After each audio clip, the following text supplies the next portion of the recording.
Home is where the heart is. That's what Grandma Rosemary told Patricia Alvarez every summer they spent in that old mountain cabin. But Patricia would learn that home could also be where your heart gets ripped apart, where ancient laws collide with modern cruelty, and where the most dangerous predator isn't the beast in the woods, it's the one who wears your mate's face.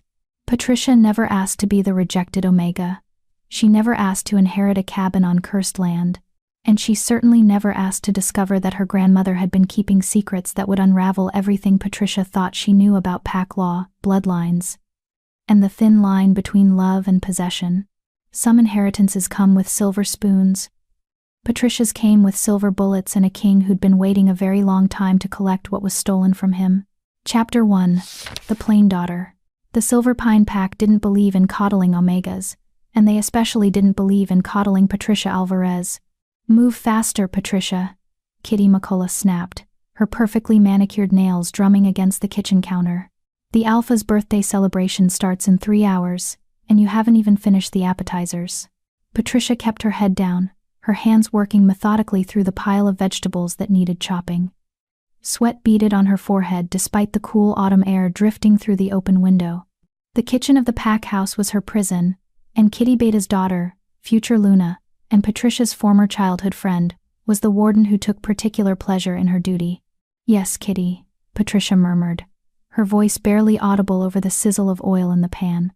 "It's Miss McCullough to you," Kitty corrected, ice dripping from every syllable. "You might have grown up in this pack house, but don't mistake proximity for equality. You're Omega, I'm Beta blood. We are not the same. We used to be friends," Patricia thought but didn't say. There was no point in reminiscing about the childhood days when Kitty had braided her hair and they'd played in the woods together, pretending to be great warriors. That was before Patricia's first shift at 16 revealed the shameful truth. She was Omega, the lowest of the low, the weakest wolf in a pack that valued strength above all else. And Kitty? Kitty had shifted into a beautiful silver wolf, her coat gleaming like moonlight on water. She'd also shifted her allegiance away from the girl who could only produce a small, russet-brown wolf that barely reached the shoulder height of the pack's adolescents. "Patricia." Another voice cut through her thoughts. Tanya Moore, the pack's head Omega and Patricia's direct supervisor, bustled into the kitchen with her usual harried expression. "The Luna wants the salmon prepared with dill, not rosemary. You'll need to start over." Patricia's hands stilled over the cutting board. She'd been working on the salmon for over an hour, carefully filleting and seasoning 12 large pieces. Starting over meant she'd never finish in time. But Tanya, the Luna's written menu specifically said, "Are you arguing with me?" Tanya's eyes flashed yellow for a brief moment, her wolf rising to the surface. Even among Omegas, there was hierarchy, and Tanya had made it her life's mission to ensure Patricia remained at the very bottom. "The Luna changed her mind. Or are you suggesting that the Luna doesn't have the right to change her mind in her own pack house?" "No, of course not. I'll start over immediately." Tanya's expression softened into something that might have been pity if it weren't laced with contempt. "You know, Patricia, if you'd just accept Blake Todd's offer, your life could be so much easier." Patricia's stomach churned at the mention of Blake, the pack's head warrior and a man 20 years her senior who'd been making increasingly aggressive advances toward her for the past 6 months. He'd made it clear that he wanted an Omega mate, someone to cook, clean, and bear his children without complaint. Someone who knew their place. "I'm not interested in Blake," Patricia said quietly, scraping the perfectly seasoned salmon into the trash. "Not interested?" Kitty laughed from her perch on the counter, where she'd been filing her nails and pretending not to eavesdrop. "You're 23 years old, Patricia. You're not getting any younger. And you're certainly not getting any prettier. Blake is offering you security, status, well, as much status as an Omega can have, and you're too proud to accept it." "I'm not proud," Patricia said, her hands trembling as she reached for fresh salmon from the refrigerator. I want what everyone else wants. A true mate. Someone who sees me." The words hung in the air for a moment before both Kitty and Tanya burst into laughter. "A true mate?" Kitty gasped between giggles. "Oh, Patricia, that's adorable. Truly. You think some alpha or even a decent beta is going to look at you and feel the mate bond? You're Omega. The moon goddess doesn't waste true mates on wolves like you." The words landed like physical blows, but Patricia had learned long ago not to let her pain show. She'd learned to build walls around her heart, to make herself small and quiet and invisible. It was the only way to survive in a pack that viewed her existence as somewhere between an inconvenience and an embarrassment. "The salmon, Patricia," Tanya reminded her, already heading toward the door. "And make sure you're presentable for tonight. The Alpha wants all pack members in attendance, even the Omegas. Try not to embarrass us with your presence." As the door swung shut behind them, Patricia allowed herself one moment of weakness. She gripped the edge of the counter, her knuckles turning white, and took 3 deep breaths the way Grandma Rosemary had taught her. "When the world feels too heavy, little wolf, you breathe. 3 deep breaths. Then you remember who you are underneath all their cruelty. You remember that blood doesn't lie, even when everyone around you does." Grandma Rosemary had been gone for 3 months now, passed peacefully in her sleep at the age of 97. She'd been the only person in Patricia's life who'd ever made her feel valued, loved, seen. Every summer of Patricia's childhood had been spent at Grandma's cabin deep in the mountains, far from the pack house and its suffocating hierarchy. Those had been the best days of Patricia's life. Grandma had taught her about herbs and healing, about the old ways that most packs had forgotten. She'd taught her that strength came in many forms, and that being Omega didn't mean being worthless. But Grandma was gone now, and Patricia was alone in a pack that wished she didn't exist. She'd barely finished reseasoning the salmon when the kitchen door burst open again. This time, it was Lucas Morrison, the Alpha's son and heir apparent. At 27, Lucas was everything an Alpha should be: tall, broad-shouldered, with dark hair and eyes that could shift from warm honey to cold amber in an instant. He was also Patricia's childhood friend, the one person in the pack who'd never treated her differently after her Omega status was revealed. Or at least, he hadn't until 2 years ago. "Patricia," Lucas said, his voice tight with something Patricia couldn't quite identify. "We need to talk." Her heart stuttered in her chest. Lucas rarely sought her out anymore, not since he'd taken on more responsibilities as future Alpha. The distance between them had grown so vast that sometimes Patricia wondered if she'd imagined their friendship entirely. "I'm working," she said softly, not meeting his eyes. "The celebration. Damn the celebration." Lucas crossed the kitchen in 3 strides, his presence overwhelming in the small space. "Patricia, look at me." She did, and immediately wished she hadn't. His eyes were tortured, conflicted, and something else. Something that made her wolf stir for the first time in months. "I'm getting engaged," he said bluntly. "Tonight, to Kitty. My father has arranged it, and I've accepted." The words should have hurt. They should have devastated her. But Patricia had known this was coming for over a year. Lucas was Alpha heir. Kitty was Beta blood. It was a practical match, a political alliance that would strengthen the pack. It had nothing to do with her. "Congratulations," she managed, surprised by how steady her voice sounded. "Kitty will make a good Luna." "That's it?" Lucas demanded, his hand suddenly gripping her arm. Not hard enough to hurt, but firm enough to make her gasp. "That's all you have to say?" "What do you want me to say, Lucas?" Patricia pulled away, her own anger finally rising to the surface. "Did you come here for my blessing? My tears? I'm Omega. Your Alpha heir. This was always how it was going to end." "It doesn't have to." He stopped himself, running a hand through his hair in frustration. "Patricia, there are things you don't know. Things about your bloodline, about why you—" "Alpha Lucas." Kitty's voice rang out from the hallway, saccharine, sweet, and sharp as a blade. "Are you in there? Your father is looking for you." Lucas's jaw clenched. For a moment, Patricia thought he might finish his sentence, might finally explain the cryptic comments he'd been making for the past year. But then his expression shuddered, and he was once again the controlled, dutiful Alpha heir. "We'll talk later," he said, already moving toward the door. "After the celebration. Meet me at the north border at midnight. Please, Patricia. It's important." He was gone before she could respond, leaving her alone with the scent of salmon and her own confusion. What had he been about to say? Chapter 2. The Birthday Curse. The Silver Pine Pack house glittered like a palace carved from moonlight and ambition. Every surface gleamed with fresh polish. Every chandelier sparkled with crystals that caught the light and threw prismatic patterns across the walls. The great hall had been transformed from its usual austere functionality into something fit for royalty, which, Patricia supposed, was exactly the point. Alpha Owen Kane was celebrating his 55th birthday, and he wanted everyone to remember that the Silver Pine Pack was a force to be reckoned with. Patricia stood in the corner of the kitchen, smoothing down the simple black dress that Tanya had provided for the Omega staff. It was plain, serviceable, and at least 2 sizes too large, making her already small frame appear even more diminutive. She'd pulled her dark hair back into a tight bun, knowing that any attempt at beauty would be seen as pretension above her station. Remember, Tanya instructed the 6 Omegas who would be serving tonight. You are invisible. You do not speak unless spoken to.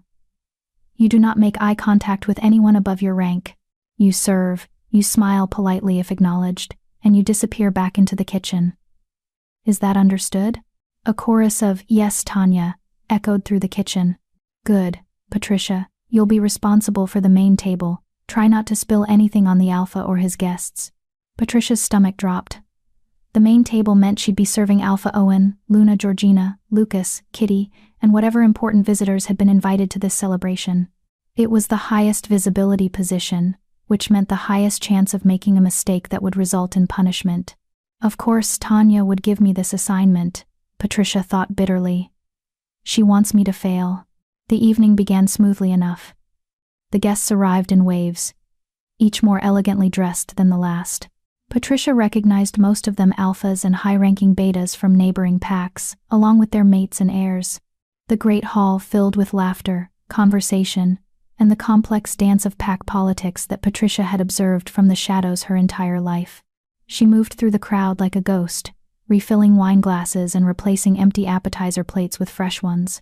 Most guests didn't even glance at her, and the few who did looked through her rather than at her. It was a familiar feeling, one that had stopped hurting years ago. Or so, she told herself. Attention, everyone. Alpha Owen's voice boomed across the hall, and the crowd fell silent immediately. He stood at the head of the main table, his imposing figure commanding respect from every wolf in the room. Luna Georgina sat at his right, her silver hair elegantly styled and her expression serene.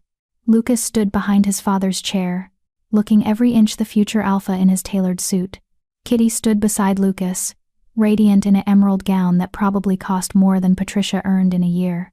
Thank you all for joining us tonight, Owen continued, his voice carrying the natural authority of an Alpha who'd ruled his pack for over 30 years. As many of you know, tonight is not just a celebration of another year of my life, but a celebration of the future of Silver Pine Pack. Patricia's hands trembled slightly as she poured wine into the glass of a visiting Alpha. She knew what was coming. It is my great pleasure to announce the engagement of my son, Lucas Morrison, to Kitty McCullough, daughter of our esteemed Beta. This union will strengthen our pack and ensure that Silver Pine continues to thrive for generations to come. Applause erupted through the hall. Kitty beamed, her hand finding Lucas's, as he placed a ring on her finger, a massive diamond that caught the light, and seemed to mock every Omega in the room, who would never wear such a symbol of love and commitment. Patricia forced herself to clap along with everyone else, her face a carefully neutral mask. She would not give them the satisfaction of seeing her pain. She would not. The scent hit her like a physical blow. Pine, cedar, something wild and ancient and utterly intoxicating. Her wolf, who had been dormant and quiet for so long, suddenly surged to the surface with a desperation that made Patricia gasp.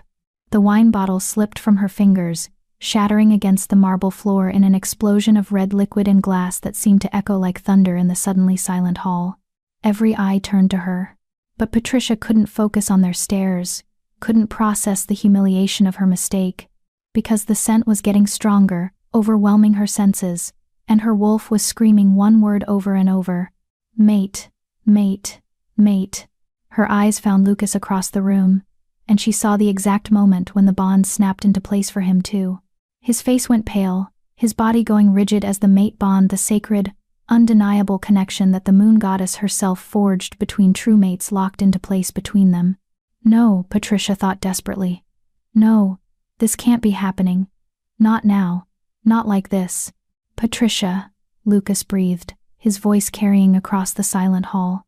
His eyes had gone wide with shock, with horror, with something that looked terrifyingly like recognition. She's clumsy, Kitty interrupted, her voice sharp as a blade. She stepped in front of Lucas, blocking his view of Patricia. Alpha Owen, I apologize for this disruption. The Omega will clean up her mess immediately. But Owen wasn't looking at the broken glass. He was looking at his son, and his expression had gone from jovial to dangerously cold.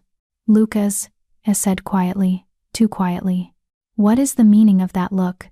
Lucas seemed to be fighting some internal war, his hands clenched into fists at his sides.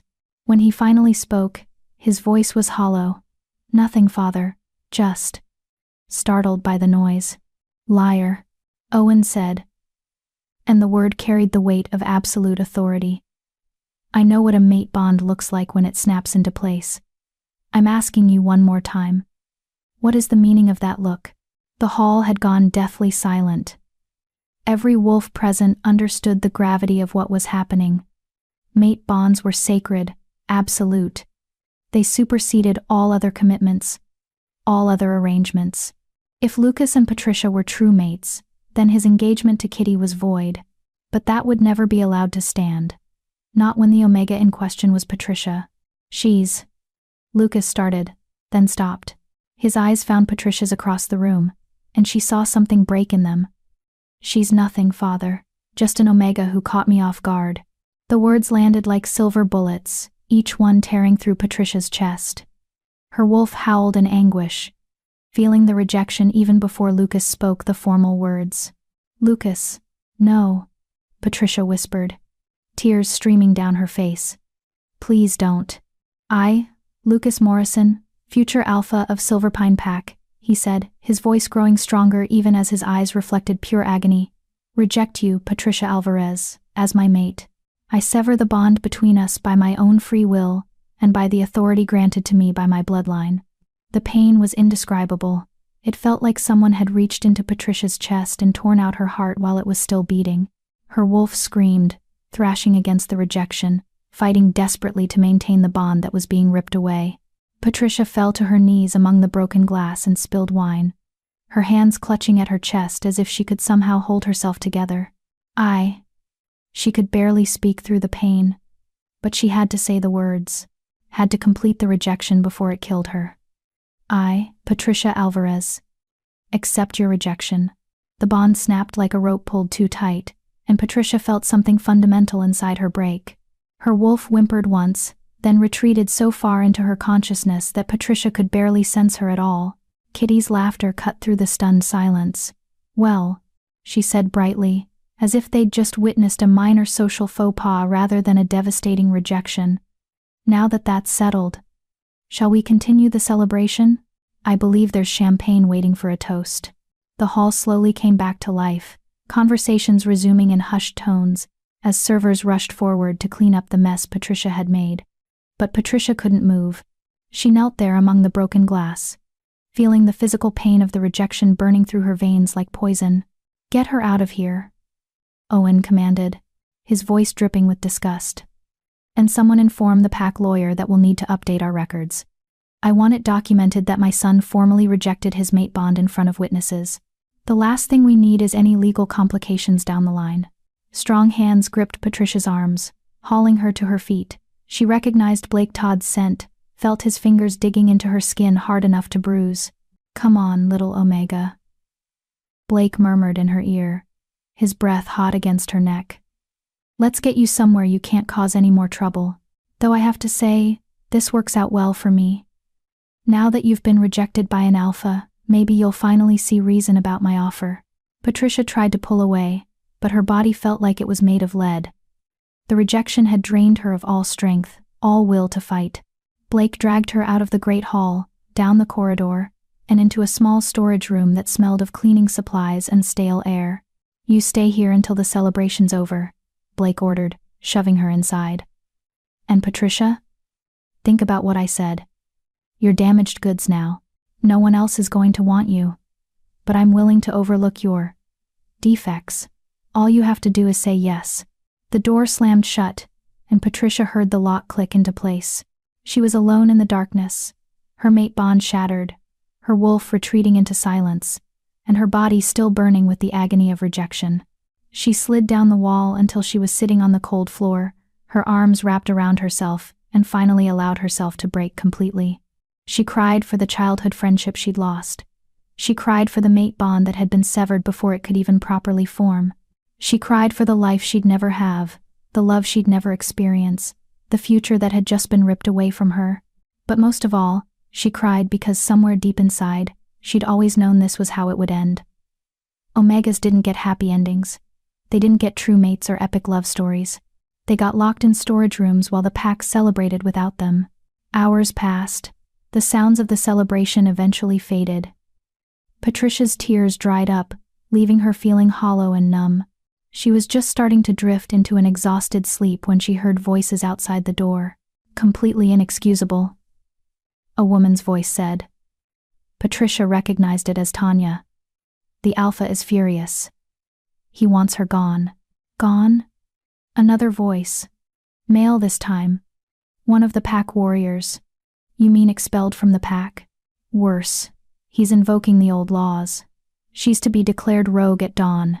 No pack will take her in once that declaration is made. Patricia's blood ran cold. Being declared rogue was a death sentence for most wolves. Without a pack's protection, without the ability to join another pack, she'd be vulnerable to every predator, both supernatural and human, that roamed the wilderness. That seems harsh, the warrior said, though his tone suggested he didn't really care one way or another. She disrupted an Alpha engagement, Tanya replied. She destroyed pack property. And worst of all, she attempted to claim a bond with the future Alpha when she knew he was already promised to another. The Alpha is well within his rights. Attempted to claim? Patricia thought through her haze of pain and exhaustion. I didn't attempt anything. The bond just happened. But she knew the truth didn't matter. Owen had made his decision, and no one would challenge an Alpha's judgment over the fate of a mere Omega. The voices faded as Tanya and the warrior moved away. Patricia was left alone again, this time with the knowledge that she had less than 6 hours before dawn, before her life as she knew it ended completely. She should have been terrified. She should have been planning her escape, figuring out how to survive as a rogue in the wilderness. But all she could think about was Grandma Rosemarie and the cabin in the mountains. The cabin that was now hers, according to the will that had been read 3 months ago. The cabin that sat on land far from Silverpine territory, far from pack politics and rejection and cruelty. The cabin that might be her only hope of survival. Patricia pulled herself to her feet, her body still aching from the rejection but her mind suddenly clear. She had until dawn. That gave her time to slip away, to grab what few possessions she had, and to run. She'd been running her whole life. In one way or another. At least this time. She'd be running towards something rather than just away. She'd go to the cabin, she'd claim her inheritance, and she'd build a life far away from the pack that had never wanted her in the first place. It was the only choice she had left. Chapter 3. The Inheritance. The lock on the storage room door was old and simple, designed to keep Omegas in rather than determined wolves out. Patricia had learned to pick locks when she was 13, during the long summer she'd spent at Grandma Rosemarie's cabin, while recovering from a particularly brutal training accident that had left her with 3 broken ribs. A wolf who can't shift her way out of trouble needs other tools, Grandma had said, pressing a set of lockpicks into Patricia's small hands. The world isn't kind to those it deems weak, so you learn to be strong in ways they don't expect. Patricia pulled a bobby pin from her hair, bent it into the right shape with practiced efficiency, and had the door open in less than 2 minutes. The hallway beyond was dark and empty, the celebration long since ended. She could hear snoring from some of the guest rooms, the soft murmur of conversation from the night shift guards, but no one was paying attention to a storage room in the Omega wing. Her room was exactly as she'd left it that morning, small, sparse, containing little more than a narrow bed, a dresser with 3 drawers, and a window that looked out onto the pack's training grounds.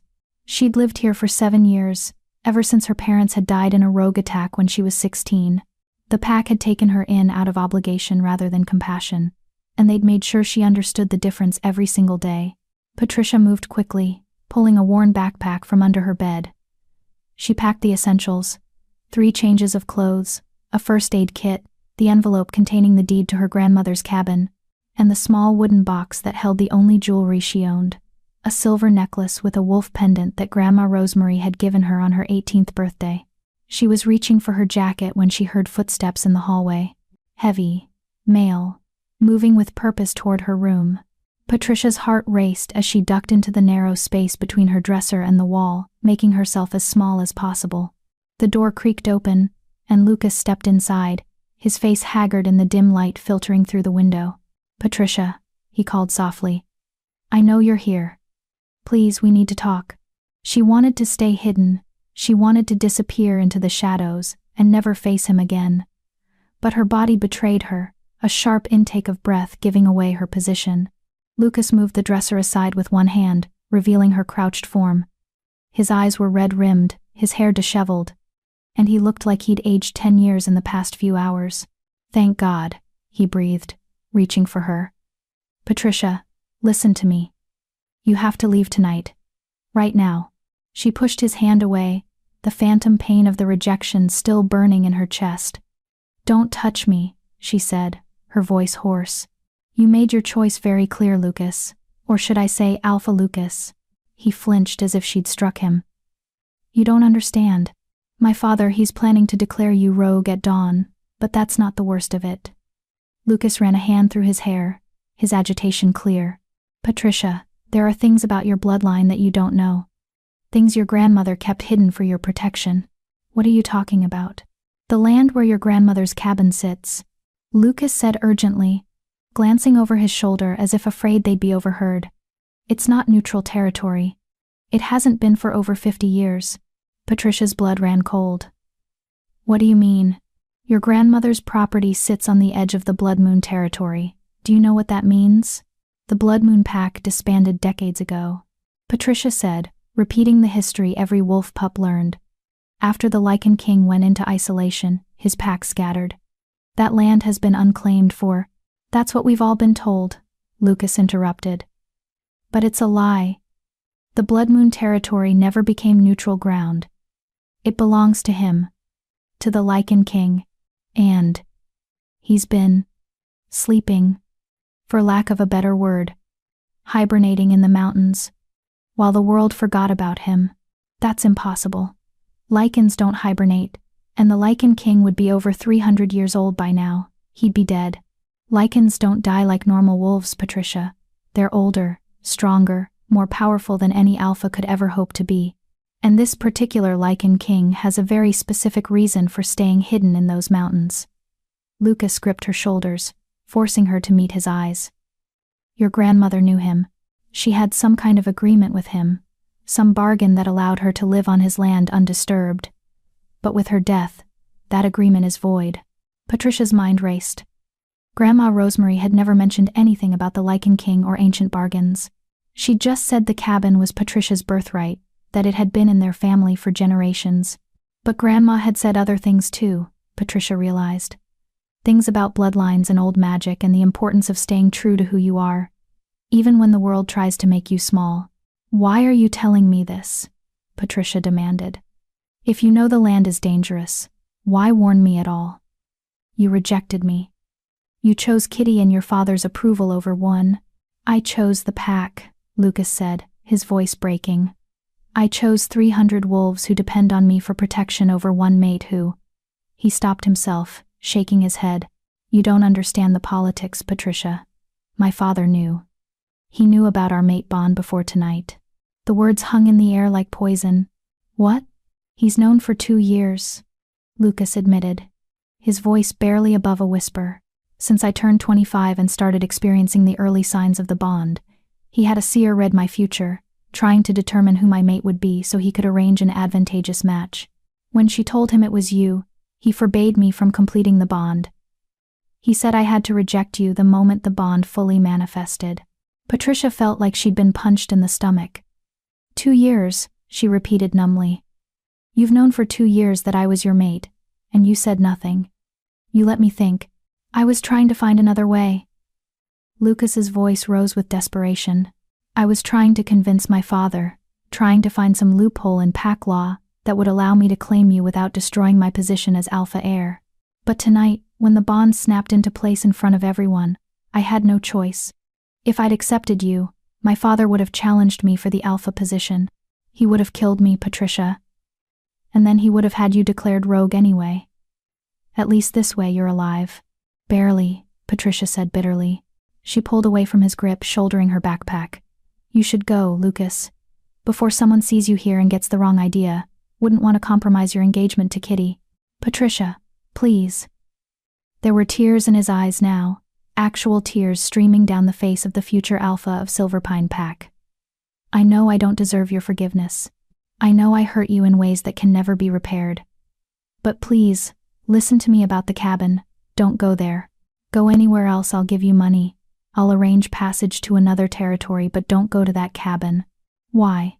Because the big bad Lycan King might wake up and what? Eat me? Patricia laughed, but there was no humor in it. I've been rejected by my true mate, declared rogue by my pack, and locked in a storage room like trash. Whatever the Lycan King might do to me can't possibly be worse than what's already been done. You don't understand what he's capable of. No, Lucas, you don't understand what I'm capable of. Patricia moved toward the door, then paused. Grandma Rosemary left me that cabin for a reason. She knew I'd need it someday, knew that the pack would eventually show their true colors. If she wasn't afraid of the Lycan King, then neither am I. Your grandmother was Lucas started, then stopped himself. Was what? He looked at her for a long moment, conflict warring across his features. Finally, he shook his head. Just be careful. And Patricia? For what it's worth, I'm sorry. I'm so sorry. So am I, Patricia said quietly. I'm sorry I ever believed that someone like you could be brave enough to love someone like me. She left him standing in her empty room and didn't look back. The pack house had 3 main exits, all of which would be guarded. But it also had 7 secondary exits that most wolves had forgotten about, including the old coal chute in the basement that hadn't been used since the pack converted to modern heating 30 years ago. Patricia squeezed through the narrow opening, emerging in the bushes behind the pack house covered in dust and cobwebs.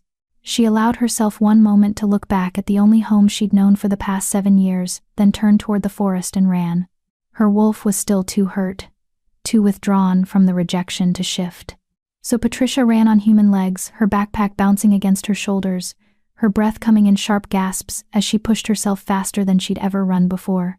Dawn was less than 3 hours away.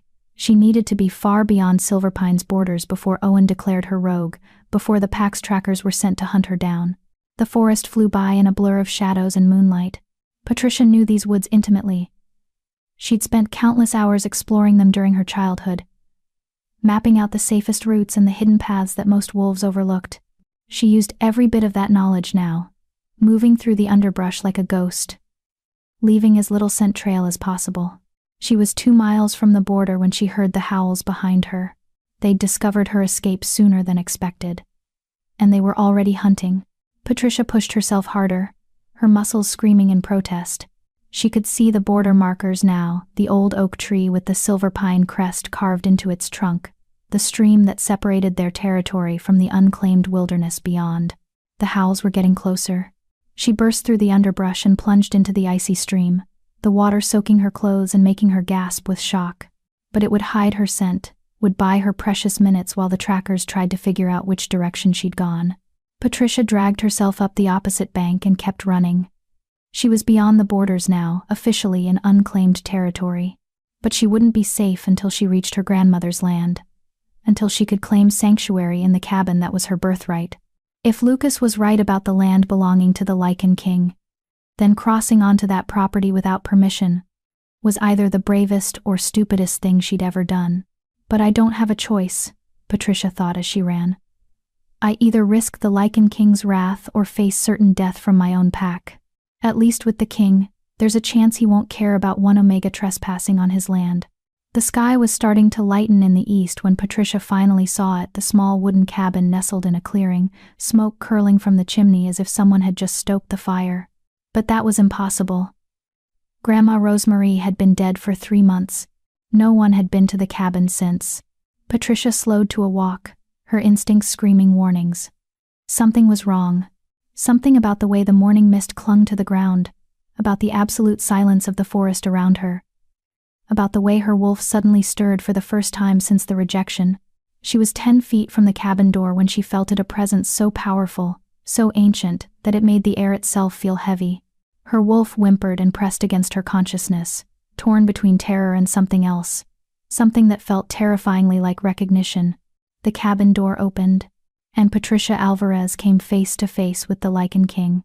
He was tall, at least 6.5 feet, with silver-white hair that fell to his shoulders and eyes that glowed like molten gold in the dawn light. He wore simple clothes, dark pants and a loose shirt, but there was nothing simple about the way he moved or the absolute authority that radiated from every inch of his being. He looked at her for a long moment, his expression unreadable. Then he smiled. And it was the most terrifying thing Patricia had ever seen. "Hello, little Omega," he said, his voice like thunder wrapped in silk. "I've been waiting for you." Chapter 4. Ancient Bloodlines. Patricia's legs refused to move. Every instinct she possessed screamed at her to run, to shift, to do something other than stand frozen like prey before a predator. But her wolf, her damaged, rejected, barely there wolf, had gone completely still. Mesmerized by the creature standing in the doorway of what was supposed to be her cabin, the Lycan king descended the 3 wooden steps with a grace that seemed impossible for someone his size. Each movement was precise, controlled, like a warrior who'd spent centuries perfecting the art of controlled violence.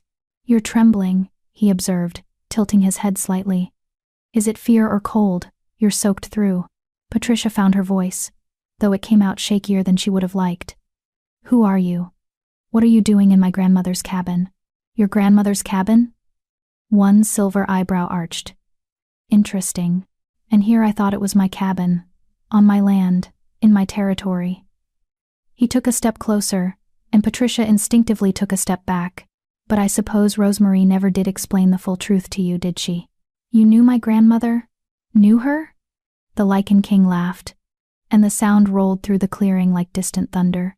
"Little Omega, I've known your bloodline for longer than your pack has existed. Rosemary Love and I had an arrangement. She was permitted to use this cabin in exchange for certain services rendered." Patricia's mind raced. Grandma's last name had been Love, but she'd always used Morrison after marrying Patricia's grandfather. And the way this creature said, "services rendered," made Patricia's skin crawl. "What kind of services?" she demanded, trying to inject some courage into her voice. The Lycan king's golden eyes gleamed with amusement. "Nothing sordid, if that's what you're implying. Your grandmother was a healer, one of the last who remembered the old ways. When I required her skills, she provided them. In return, I allowed her to live on my land unmolested." He took another step forward, and this time Patricia held her ground. "But Rosemary is dead, and you, little Omega, are trespassing. The cabin is mine now," Patricia said, pulling the envelope from her backpack with shaking hands. "I have the deed. It was left to me in my grandmother's will. A human legal document means nothing on Lycan territory," he said dismissively. "Your grandmother had my permission to reside here. You do not. Then I'm asking for permission." The words came out before Patricia could stop them, driven by desperation, and the knowledge that she had nowhere else to go. "Please, I have nowhere else to go. My pack." Her voice broke. "My pack declared me rogue. If I don't have sanctuary here, I'll be hunted down and killed." The Lycan king went very still. "Declared rogue? For what offense?" For Patricia swallowed hard, humiliation burning through her. For being the rejected mate of their future alpha, for disrupting an engagement celebration, for existing as an inconvenience. Something dangerous flashed through those golden eyes. "Your mate rejected you?" "Yes." "Why?" "Because I'm Omega," Patricia said bitterly. "Because his father arranged a more politically advantageous match. Because in my pack, true mate bonds mean nothing compared to status and power." The Lycan king was silent for a long moment, studying her with an intensity that made Patricia feel like he could see straight through to her soul. When he finally spoke, his voice had dropped to something low and deadly. "Your alpha declared you rogue because your mate was too weak to claim what the moon goddess gave him?" "He's not weak." Patricia found herself defending Lucas, though she didn't know why. "He's just trapped by duty, by his father's expectations. Weakness by another name." the Lycan king said dismissively. He circled around her slowly, like a wolf sizing up potential prey. Tell me, little Omega. Do you know why your grandmother never told you about me? About this land's true ownership? No. Because she knew that the moment you stepped foot on my territory, everything would change. He stopped directly in front of her, so close that Patricia had to tilt her head back to meet his eyes. She knew that I would sense you the moment you crossed my borders. She knew that I would recognize what you are. Patricia's heart hammered in her chest. What I am? I'm just an Omega. Nothing special. Nothing. You are Rosemary Love's granddaughter, he interrupted, which makes you a descendant of the Silver Moon bloodline, one of the original pack lines, before the great fracturing 3 centuries ago. His hand shot out, faster than Patricia could track, gripping her chin and forcing her to maintain eye contact. Your grandmother was not just a healer, little Omega. She was a Silver Moon princess in hiding, and that makes you royalty by blood, even if your current pack is too ignorant to recognize it. Patricia tried to pull away, but his grip was iron. That's impossible. My family has no royal blood. We're just commoners, Omegas. The Lycan King's laugh was harsh. Is that what they told you? What they made you believe? He released her chin, but his gaze held her as surely as his physical touch had. The Omega designation is not a measure of true strength, child.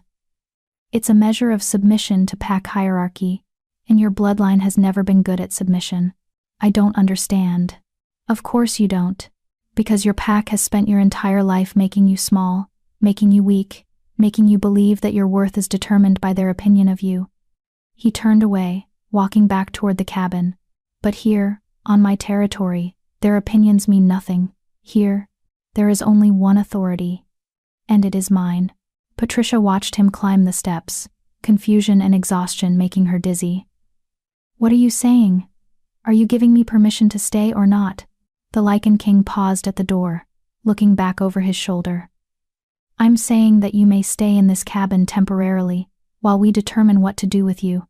I'm saying that Rosemary's bargain has ended, but perhaps we can negotiate a new one. His smile was sharp enough to cut. I'm saying that you're on my territory now, little Omega, and that means you play by my rules. What rules? First rule. You do not leave this land without my permission. The moment you cross my borders, you're fair game for any pack that wants to hunt you down. Patricia's stomach sank. So I'm a prisoner. Call it protective custody if it makes you feel better. He pushed the door open, and warm light spilled out into the dawn. Second rule. You will answer any questions I ask you truthfully. I despise liars almost as much as I despise weak alphas who reject their mates. And if I refuse, then I'll throw you out of my territory myself, and let the wolves have you.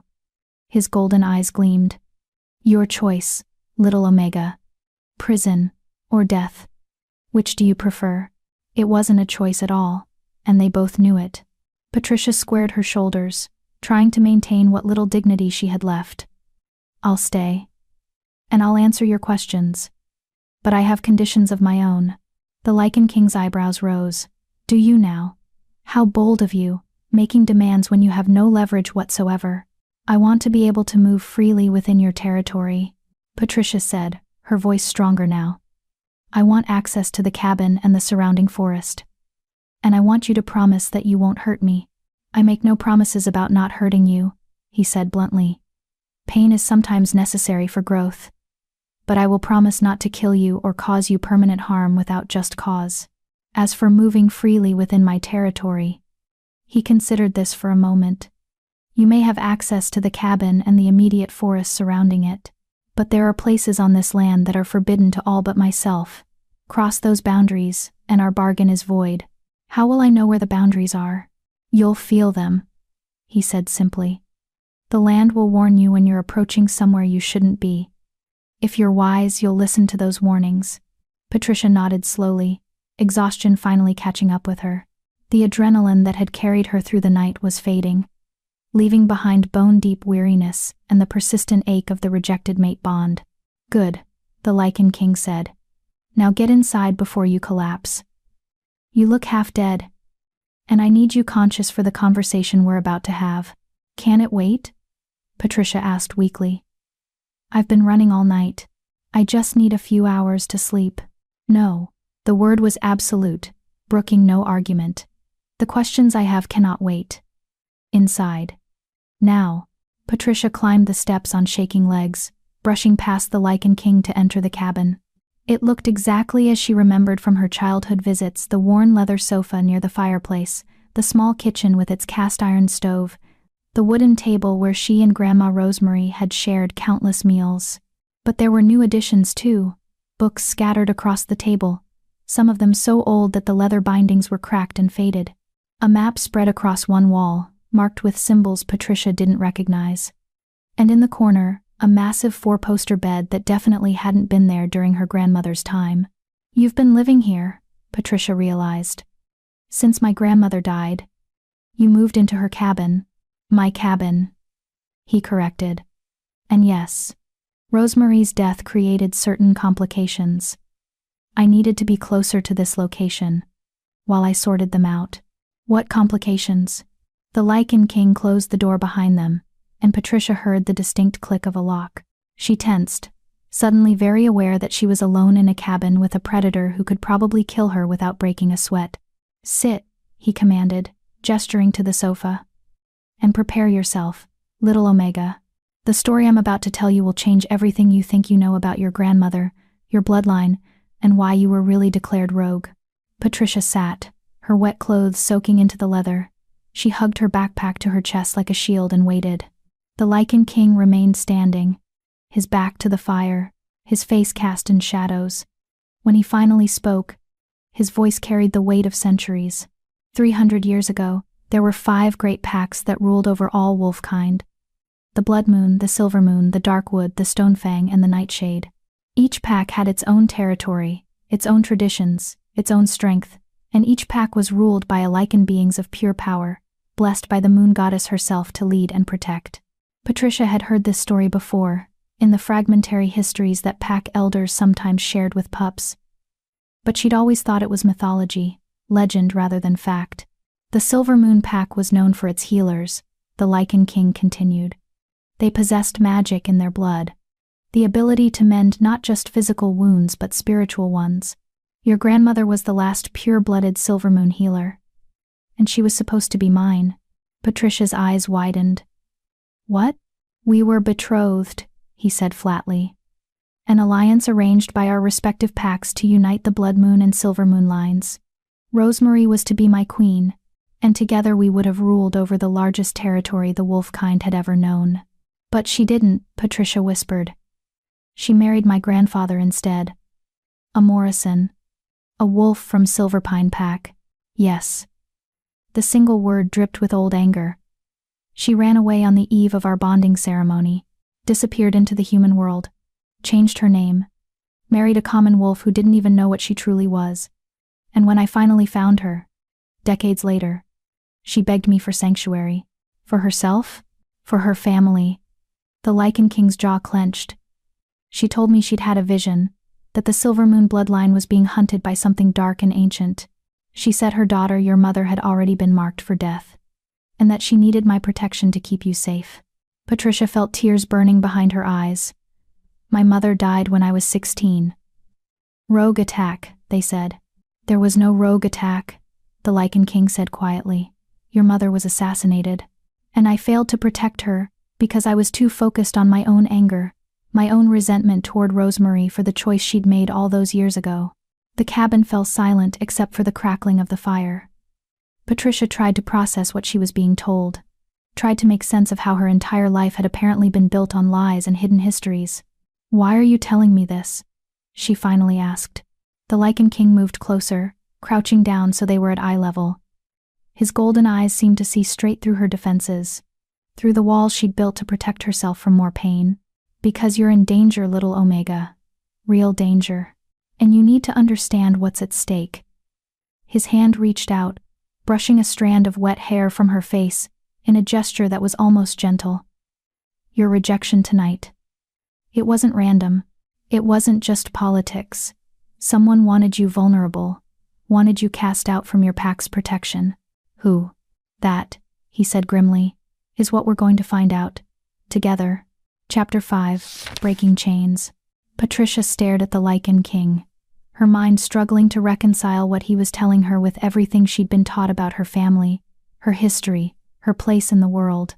"You're saying someone orchestrated my rejection," she said slowly, testing the words. "That Lucas was, what, manipulated into rejecting me?" "Not manipulated. Pressured, certainly. But ultimately, he made his own choice." The Lycan king stood, moving to the table where the ancient books lay scattered. "Tell me, did Alpha Owen ever show unusual interest in your family before your parents died?" Patricia thought back, sifting through childhood memories. He came to our house once. I was maybe 10 years old. I remember because my mother sent me upstairs, told me to stay in my room no matter what I heard. They argued for hours. About what? I don't know. But after he left, my mother was crying. And my father," Patricia's voice caught. "My father looked terrified. I'd never seen him afraid before." The Lycan king nodded as if this confirmed something. "Owen knew about your bloodline. Rosemary told me he'd discovered the truth about the Silver Moon connection. She thought he would keep the secret. That pack loyalty would be enough." His expression darkened. She was wrong. But why would Owen care? The Silver Moon pack is gone. Whatever power they had died out centuries ago. Power like that doesn't die, little Omega. It sleeps. It waits. It passes through bloodlines, even when those bloodlines don't know what they carry. The Lycan king opened one of the ancient books, revealing pages covered in symbols that seemed to glow faintly in the firelight. "Your grandmother's healing abilities weren't just skill. They were magic. Pure, ancient magic that most modern wolves have forgotten even exists." Patricia shook her head. "I don't have any magic. I can barely shift. I'm the weakest wolf in." "You're not weak," he interrupted sharply. "You're suppressed. There's a difference." He turned the book toward her, pointing to a passage written in a language she couldn't read. "This is the rite of diminishment, an old curse designed to bind the power of strong bloodlines, to make them appear Omega when they're anything but." "A curse?" Patricia's voice was barely a whisper. "One that requires 3 things. A blood sacrifice from the line being cursed, a betrayal of trust, and time." His golden eyes bore into hers. "Your parents' death provided the blood sacrifice. Owen's betrayal of your mother's trust provided the second component. And 16 years of you growing up believing you were worthless provided the third." Patricia felt like the ground was tilting beneath her. "That's insane. Why would anyone go to such lengths to curse a child? Because you're not just any child. You're the last direct descendant of the Silver Moon line. And according to prophecy," he stopped himself, his jaw clenching. "According to prophecy." "What?" The Lycan king closed the book with more force than necessary. "It doesn't matter. What matters is that someone wants you powerless. Someone wants the Silver Moon bloodline extinguished. And now that you've been rejected and declared rogue, you're more vulnerable than ever." Patricia stood on shaking legs, her wet clothes clinging uncomfortably to her skin. "I need to change. I need to think. This is all too much." "Your old room is still intact," the Lycan king said, gesturing to the small door near the back of the cabin. "Rosemary kept it exactly as you left it after your last visit. You'll find dry clothes in the dresser." Patricia moved toward the room mechanically, her mind still reeling. But at the threshold she paused. "You still haven't told me your name. The Lycan king of Bloodmoon isn't exactly personal." He regarded her for a long moment, something unreadable flickering across his features. "Vince," he finally said. "My name is Vince Shields, and I have not spoken it aloud to another living soul in over 200 years. Why tell me now? Because if we're going to work together to keep you alive, little Omega, we might as well be on a first-name basis." His lips curved into something that might have been a smile. "And because your grandmother asked me to watch over you, if anything ever happened to her, I failed to protect your mother, but I will not fail again." Patricia nodded slowly, not trusting herself to speak, and slipped into the small bedroom. It was exactly as she remembered: the narrow bed with its patchwork quilt, the dresser painted with wildflowers, the window that looked out onto a meadow filled with purple lupines. She peeled off her wet clothes with trembling fingers, and found a soft flannel shirt and worn jeans in the dresser, exactly where they'd always been. As she dressed, she caught sight of herself in the small mirror above the dresser. She looked like hell, Her dark hair hung in tangled ropes around her face. Her eyes were red-rimmed from crying and exhaustion. And there, just visible above the collar of her shirt, was a mark she'd never seen before, a faint silvery scar in the shape of a crescent moon. Patricia pulled the shirt down, studying the mark in confusion. It looked old, healed, but she had no memory of receiving such an injury. She traced it with her fingers and felt a strange warmth spread through her chest, like embers stirring to life. Magic, she thought with wonder and fear. Could it be real? A knock on the door made her jump. "Patricia," Vince called. "You need to see this." She opened the door to find him holding a letter. The paper yellowed with age and sealed with red wax. The seal bore a symbol she recognized instantly, the silver moon crest that Grandma Rosemary had drawn for her countless times during their summers together. "I found this in Rosemary's personal effects," Vince said, handing her the letter. "It's addressed to you. She left instructions that it should only be opened if you came to the cabin seeking sanctuary." Patricia broke the seal with shaking hands and unfolded the letter.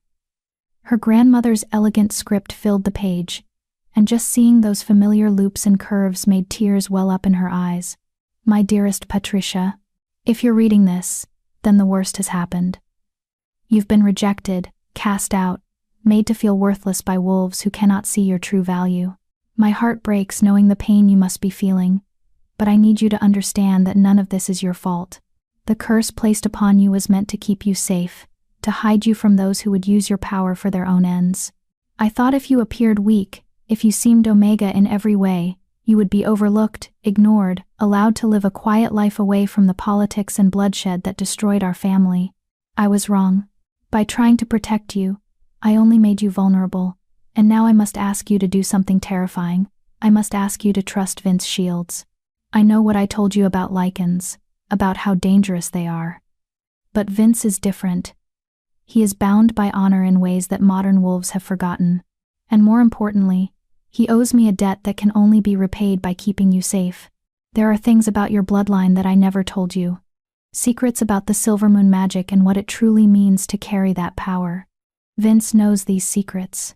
He can teach you, train you, help you unlock the strength that has been bound inside you for so long. But be warned, my precious girl, breaking the rite of diminishment will not be easy. It will require you to face the darkest parts of yourself, to confront the pain and rejection that has shaped you. It will require you to trust someone when trust has only ever brought you betrayal. I wish I could be there with you. I wish I could spare you this journey. But some paths must be walked alone.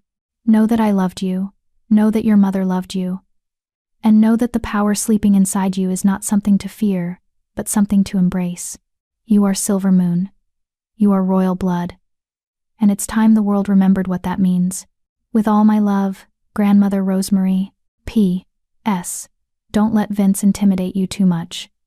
Beneath all that Lycan posturing, he's really quite decent. Though you didn't hear that from me. Patricia read the letter 3 times, each pass revealing new layers of meaning. When she finally looked up, Vince was watching her with an expression she couldn't quite decipher. "She always did have a talent for last words," he said quietly. "The rite of diminishment," Patricia said, her voice steadier now. "You said breaking it wouldn't be easy. What did you mean?" Vince moved to the fireplace, staring into the flames, as if they held answers. "The curse was designed to suppress your power, by binding it to your deepest wounds. Every rejection, every moment of pain, every time someone made you feel worthless, all of that fed the curse, made it stronger." He turned to face her. "To break it, you have to confront those wounds. You have to face every painful memory, every moment of trauma, and choose to release the power that's been bound to them." "That sounds like psychological torture." "It is," he agreed bluntly. "Which is why most wolves who've been cursed this way never break free. They prefer to live diminished, rather than face what broke them in the first place." Patricia thought about Lucas's rejection, about the years of cruelty from her pack, about watching her parents die when she was too young to understand why. The idea of deliberately confronting all of that pain made her want to curl up and disappear. But Grandma Rosemary's words echoed in her mind. "You are Silver Moon. You are royal blood. How long would it take?" she asked. "To break the curse?" "That depends on you. Days, weeks, months. There's no set timeline. Vince crossed his arms. But I should warn you, the process will be dangerous in more ways than one. As you begin to unlock your power, you'll become visible to those who can sense strong magic, including whoever cursed you in the first place. So, I'm damned if I do and damned if I don't, Patricia said bitterly. Stay cursed and remain vulnerable, or break the curse and paint a target on my back. Yes. Vince's expression was grim. Welcome to being Silver Moon royalty. It's every bit as wonderful as it sounds. Patricia laughed, and was surprised to hear that it sounded almost genuine. My grandmother really knew how to pick her allies. A sarcastic Lycan king with a grudge against the world. I don't have a grudge against the world, Vince said. Just against the parts of it that murder innocent wolves and curse children. He moved closer. And Patricia was struck again by how utterly inhuman he seemed. Too perfect, too powerful, too ancient to be standing in this small cabin discussing magic and curses like they were everyday occurrences. I need time to think, Patricia said. Everything you've told me, everything in that letter, I need time to process it before I make any decisions about breaking curses or unlocking powers. You don't have much time, Vince warned. Your rejection happened hours ago. The pack will have sent trackers to follow your trail by now, and when they realize you've entered Lycan territory, they'll what? Come after me anyway? No. Vince's smile was sharp and cold. They'll report to whoever hired them to ensure you were rejected and cast out. And that person will send something far worse than pack trackers. A chill ran down Patricia's spine. What could be worse than pack trackers? Hunters, Vince said quietly. Human mercenaries who specialize in killing supernatural beings. They're expensive, efficient, and they don't ask questions about the morality of their targets. His golden eyes met hers. I've dealt with hunters before. They're the reason I went into isolation 300 years ago. They nearly wiped out the entire Blood Moon pack. Patricia felt her knees go weak. She sank onto the sofa, her mind struggling to process yet another layer of danger added to her already impossible situation. So my options are, stay here and learn to break a curse while being hunted by professionals, or leave and definitely die because I have no pack protection and no place to go. She looked up at Vince. Those are terrible options. Yes, he agreed. But they're the only options you have. So I'll ask you one more time, little Omega. Are you brave enough to embrace what you are? Or will you let them win by making you believe you're nothing? Patricia thought about her mother, murdered by something dark and ancient. She thought about Grandma Rosemary, keeping secrets to protect a granddaughter she knew would one day need them. She thought about Lucas, too weak to claim his true mate even when the moon goddess herself had chosen them for each other. And she thought about herself, the girl who'd spent her entire life being told she was worthless, who'd believed those lies so thoroughly that she'd never questioned whether they were true. I'm tired of being small, Patricia said quietly. I'm tired of being afraid. I'm tired of letting other people decide what I'm worth. She met Vince's eyes, and for the first time since entering the cabin, she didn't look away. Teach me. Help me break this curse. And then help me figure out who's behind all of this and why they wanted me broken. Vince studied her for a long moment, and Patricia thought she saw something like approval flicker across his features. All right, little Omega, but understand this. Once we start this process, there's no going back. You might become powerful beyond anything you've imagined, or you might discover that the pain of your past is too great to overcome. I understand. Do you? He moved closer, and Patricia forced herself to hold her ground. Because the first step in breaking the curse requires you to face the most recent wound, the one that's still bleeding. Patricia's hand went to her chest, where the phantom pain of Lucas's rejection still throbbed with every heartbeat. The mate bond. Yes. Vince's voice softened slightly. We need to sever the connection completely, not just formally. Right now, part of you is still reaching for him, still hoping he'll change his mind and come claim you. That hope is feeding the curse, giving it power over you. How do I sever it? Vince held out his hand. You let me in. You let me see the memory of the rejection, every moment of it, every feeling, and then we burn it out of you together. Patricia stared at his hand like it might bite her. Letting anyone into her mind, into her most painful memories, felt like the ultimate violation. But if it was the only way to move forward, to reclaim some semblance of power over her own life, she placed her hand in his. Vince's grip was warm, solid, and the moment their skin touched, Patricia felt a surge of energy that made her gasp. It wasn't painful, exactly, but it was overwhelming, like touching a live wire, like standing in the middle of a lightning storm. "Close your eyes," Vince instructed. "And remember everything about the moment the bond snapped into place, and the moment he rejected you. Don't hide from it. Don't try to make it hurt less.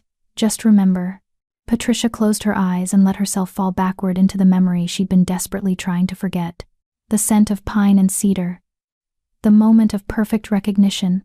The way her wolf had sung with joy for exactly 3 seconds before everything shattered. Lucas's face, pale with horror and resignation.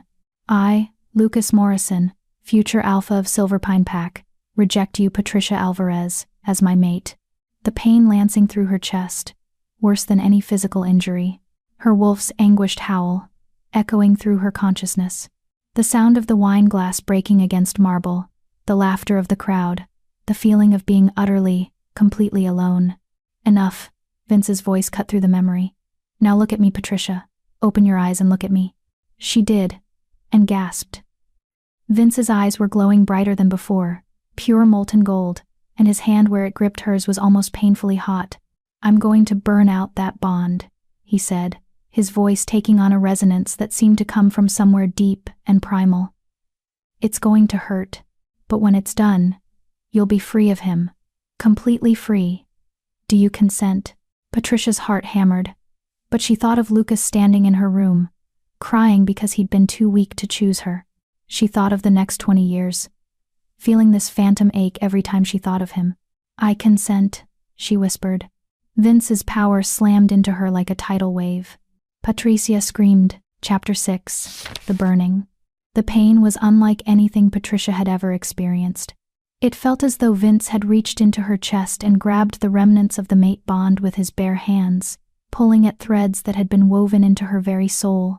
Fire burned through her veins, white-hot and merciless. Every nerve ending screamed in protest, as Vince's power sought out every trace of Lucas's connection to her. Every moment of childhood friendship, every secret smile, every time her heart had stuttered when he walked into a room. "Don't fight it," Vince commanded, his voice cutting through her agony. "The more you resist, the worse it becomes. Let it burn, Patricia. Let him go." But how could she let go of someone who'd been part of her life for so long? Lucas had been her friend before he'd been her mate. He'd been the boy who taught her how to climb trees, who'd shared his lunch when other pack children had stolen hers, who'd promised that being Omega didn't make her less. He'd also been the man who'd stood in front of his entire pack and severed their bond without hesitation. Patricia forced herself to stop fighting, to let Vince's power flood through her unchecked. The memories came faster now, sharper, each one blazing bright before being consumed by silver fire. Lucas at 8 years old, defending her from bullies. Burn. Lucas at 16, his face carefully neutral when she'd shifted for the first time and revealed her Omega status.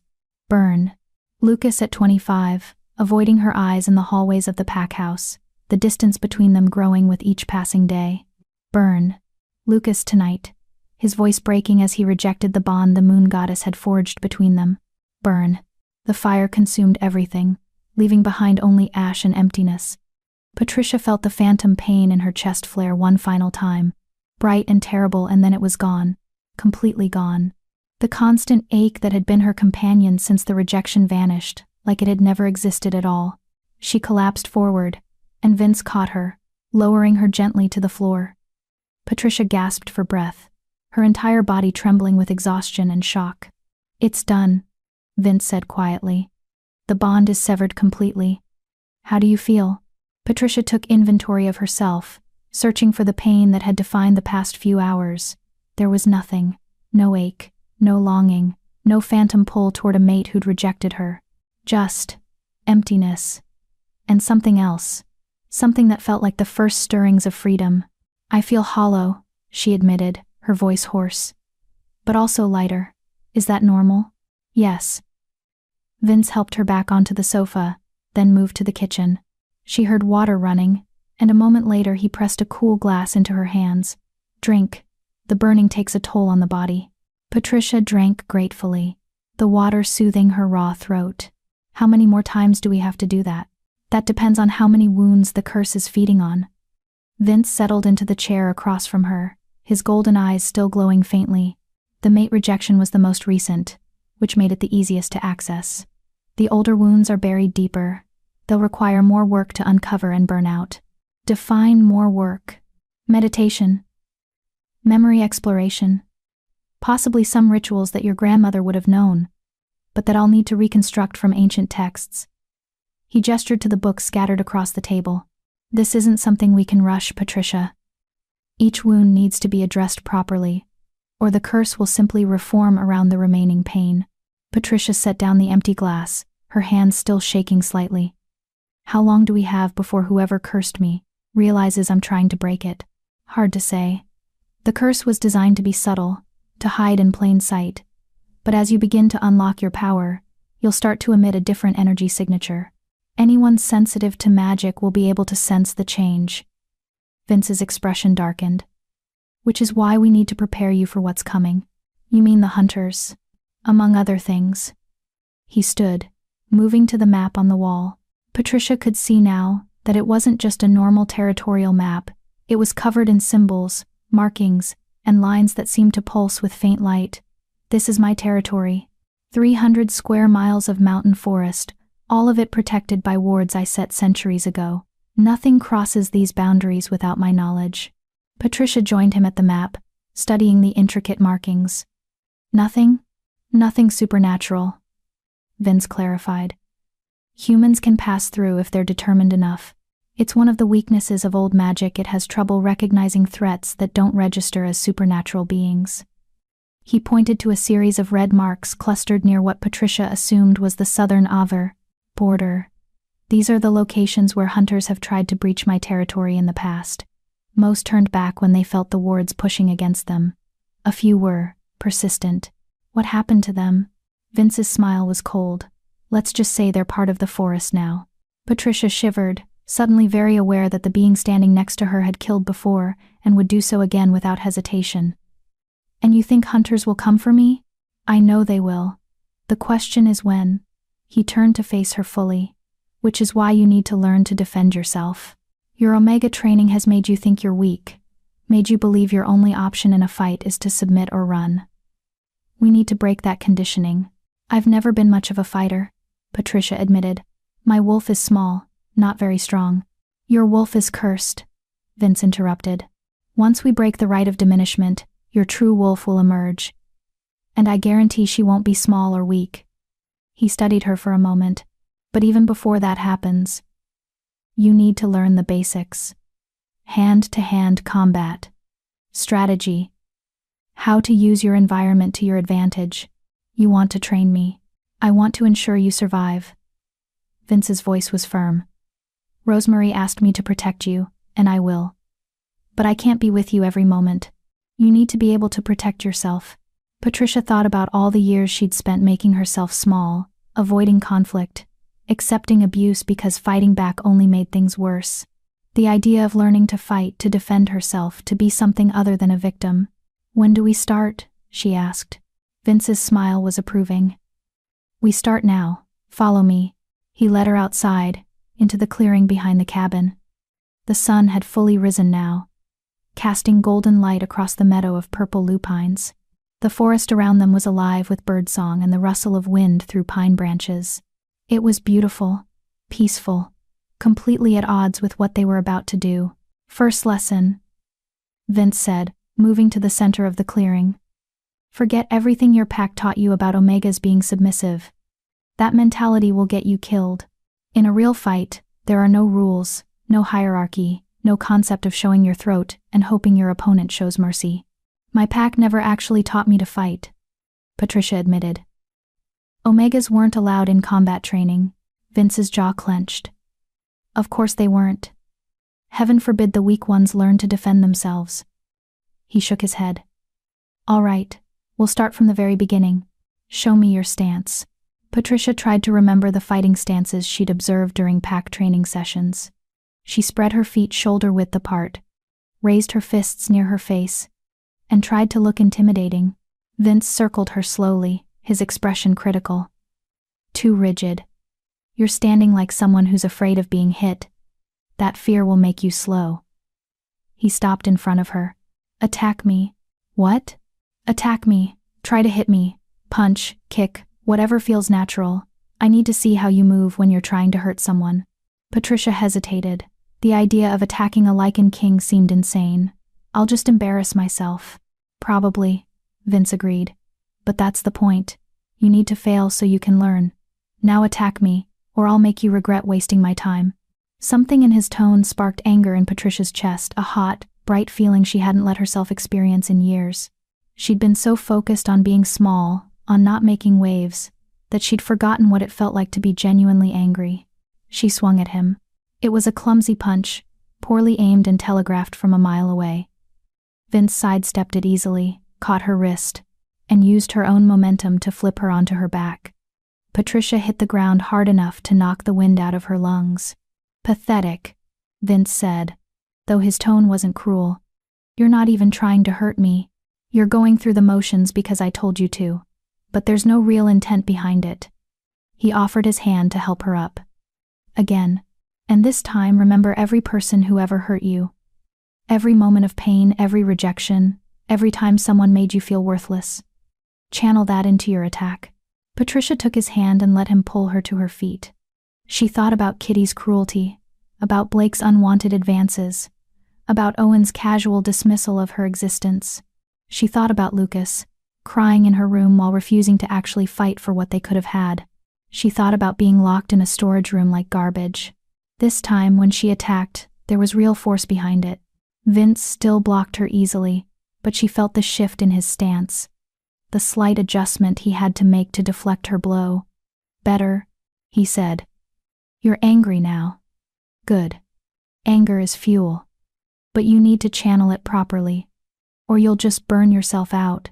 They trained for hours, Vince teaching her basic strikes, blocks, how to use her smaller size to her advantage against larger opponents.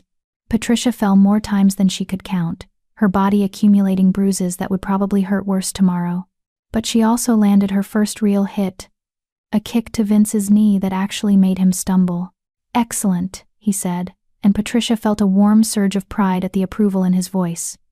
You're learning. Your instincts are better than you think. Years of surviving in a hostile pack taught you to read body language, to anticipate attacks before they happen. We just need to translate that defensive awareness into offensive capability. Patricia bent over, hands on her knees, trying to catch her breath. Every muscle in her body screamed in protest, and she was pretty sure she had grass stains in places grass stains had no business being. Can we take a break? She gasped. I think I'm dying. You're not dying. You're just weak from years of neglect. But Vince gestured back toward the cabin. Fine, we'll break for food. You need to eat anyway. Breaking the curse requires significant energy. And you're already running on empty. Inside, Vince proved surprisingly competent in the kitchen, preparing a simple meal of eggs, toast, and what looked like venison sausage. Patricia devoured it gratefully, not realizing how hungry she was until food was in front of her. So what's next? She asked between bites. More combat training, another burning session. Tonight we'll work on accessing the next layer of wounds, Vince said. But this afternoon you rest. Your body needs time to recover, and I need time to prepare the ritual space. Ritual space? The deeper wounds require more formal approaches. We'll need to create a protected circle, invoke certain ancient protections, ensure that nothing can interfere with the process. He refilled her water glass. Memory work can leave you vulnerable. The last thing we need is something dark taking advantage while your defenses are down. Patricia set down her fork, appetite suddenly gone. You keep talking about something dark, and whoever cursed me like it's some nameless entity. Do you actually have any idea who we're dealing with? Vince was silent for a long moment, his golden eyes distant. I have theories, he finally said, but nothing concrete. The rite of diminishment is old magic, Patricia. Very few beings alive today would even know it exists, let alone have the power to execute it properly. So we're looking for someone powerful, knowledgeable about ancient magic, and with a specific grudge against the Silver Moon bloodline. Yes, that narrows it down to what? Maybe a dozen suspects? If we're lucky. Vince's expression was grim. More likely, we're dealing with someone who's been working in the shadows for decades. Someone patient enough to wait 16 years for their curse to fully take hold. Someone with resources enough to manipulate entire packs without being detected. Patricia felt a chill run down her spine. You're talking about someone on par with you. Another Lycan. Possibly. Or something worse. Vince stood, clearing their plates. But speculation without evidence is pointless. What we need to do is focus on breaking your curse and unlocking your power. Once you have access to your silver moon magic, you'll be able to sense things I can't. Healers like your grandmother could read the magical signatures left on curses, trace them back to their source. So I'm not just learning to fight, I'm learning to be a magical detective. You're learning to survive, Vince corrected. Everything else is secondary to that goal. Patricia stood, her legs protesting the movement. Then I should rest while I can. Something tells me tonight's going to be even harder than this morning was. It will be, Vince confirmed. The mate rejection was fresh, recent. The next wounds we need to address are older, more deeply embedded. They'll fight harder to stay hidden. Patricia paused at the door to her room. Vince? Why are you really helping me? I know you said you owed my grandmother a debt, but this seems like more than just repaying an obligation. Vince turned to face her, and for a moment, his carefully controlled expression cracked, revealing something raw and honest underneath. Because 300 years ago, I failed to protect the people who mattered most to me, he said quietly. I let the hunters destroy my pack, kill my family, scatter everything I'd spent centuries building. I went into isolation because I couldn't face the guilt, couldn't bear to watch another generation of wolves suffer because I wasn't strong enough to stop it. He moved closer, his golden eyes intense. Your grandmother gave me a chance at redemption. She trusted me with her greatest treasure, her bloodline, her granddaughter, the future of the Silver Moon power. I'm helping you, because I refuse to fail again. Because you deserve better than what this world has given you. And because maybe, just maybe, if I can keep you alive, and help you claim your power, I can finally forgive myself for all the ways I've failed before. Patricia felt tears prick her eyes. That's a lot of weight to put on one cursed Omega. You're not an Omega, Vince said firmly. You're a princess in hiding, and it's time you started acting like one. Chapter 7. Shadows of the Past. Patricia woke to the sound of chanting. The words were in a language she didn't recognize, ancient and guttural, each syllable seeming to vibrate through the walls of the cabin. She'd only meant to rest for an hour, but the exhaustion from combat training and the mate bond severing had pulled her into a deep, dreamless sleep. Now, as twilight painted the sky purple and gold through her window, she felt oddly refreshed. Her body still ached, but it was a good ache, the kind that came from using muscles that had been dormant too long. She emerged from her room to find the main cabin transformed. The furniture had been pushed to the walls, creating a large open space in the center. Vince had drawn an intricate circle on the wooden floor using what looked like salt mixed with silver powder. Symbols surrounded the circle, some she recognized from her grandmother's old books, others completely foreign. Candles burned at 5 points around the circle, their flames casting dancing shadows across the walls. And in the center of it all stood Vince, shirtless now, his muscled torso covered in silvery scars that seemed to glow in the candlelight. He held an ancient book in one hand, reading from it in that strange, powerful language. He looked up as she approached, his golden eyes reflecting the candlelight like a predator's. You're awake. Good. We need to begin before the moon rises fully. What is all this? Patricia gestured to the circle. A protection ward, a memory circle, and a binding spell to ensure that whatever we uncover tonight stays contained within this space. Vince closed the book, setting it carefully on the table. The wounds we're about to address are older, deeper. They're the ones that shaped who you became. The rejection, the abuse, the constant message that you were worthless. Patricia's stomach twisted. I thought we were going to do this gradually, work up to the hard stuff. We don't have time for gradual, Vince said bluntly. Every hour you spend cursed is an hour whoever wants you dead has to make their move. We need to break through the major wounds tonight, or risk losing the momentum we've built. And if I can't handle it? If the pain is too much? Vince's expression softened slightly. Then I'll pull you out, and we'll try again another night. But Patricia, you need to understand something. The curse feeds on your belief that you can't handle pain. It wants you to think you're too weak, too broken, too damaged to heal. Proving it wrong is half the battle. Patricia looked at the circle, at the symbols that seemed to pulse with power, at the man who'd promised to help her reclaim herself. She thought about spending the rest of her life running, hiding, diminished by a curse she hadn't even known existed. What do I need to do? She asked. Sit in the center of the circle, facing me. Vince stepped carefully over the salt line, moving to the far side. Once we begin, you cannot leave the circle until we're finished. No matter what you see, what you feel, what memories surface, you stay in the circle. Understood? Patricia nodded and stepped into the circle, settling cross-legged on the floor. The moment she crossed the salt line, she felt a shift in the air, like stepping into a room with different atmospheric pressure. Vince sat across from her, close enough that their knees almost touched. Give me your hands. She placed her hands in his, and again felt that surge of power, that sense of touching something vast and ancient, and utterly inhuman. Close your eyes, Vince instructed, and breathe. 3 deep breaths, like your grandmother taught you. Patricia obeyed, sinking into the familiar rhythm.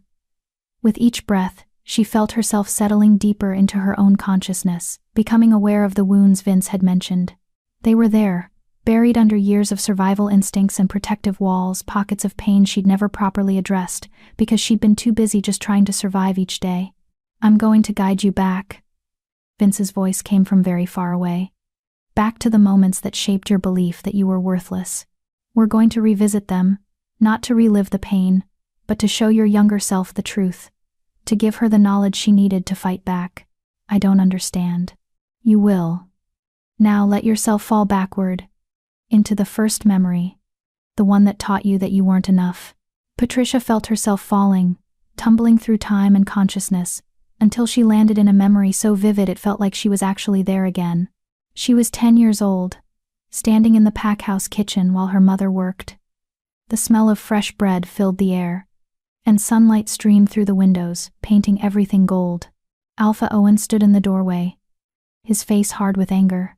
You need to tell her the truth, Gloria, he was saying to Patricia's mother. The girl deserves to know what she really is.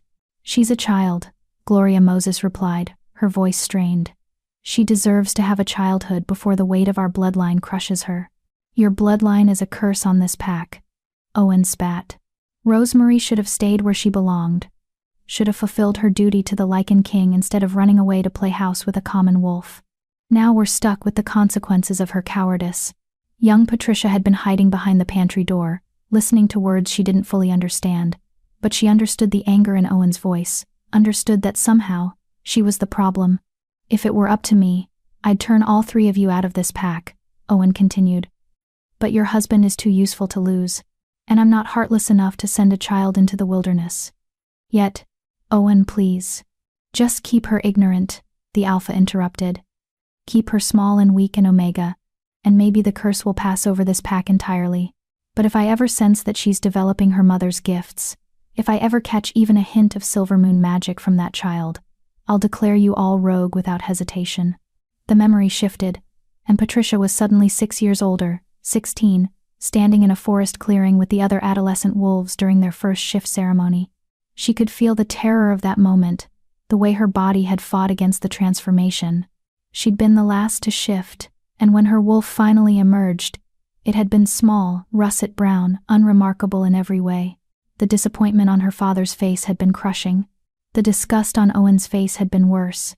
But it was Kitty's reaction that had truly broken something in Patricia. Her childhood friend had looked at her with such contempt, such immediate rejection, as if their years of friendship had never existed at all. Omega, someone whispered. Worthless, another voice added. Weak. Pathetic.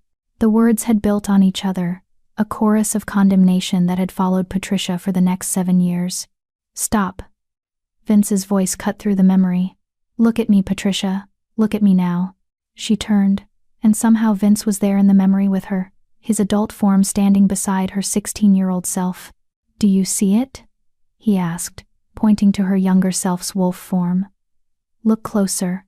Past the curse. Patricia looked and gasped. There, beneath the russet-brown fur, she could see faint silver markings. They pulsed like a heartbeat, barely visible, as if something was actively suppressing them. The curse took hold the moment you shifted, Vince explained. That's what made you appear Omega. Not your true nature, but magic designed to hide your true nature. The memory shifted again, moving forward to her parents' funeral.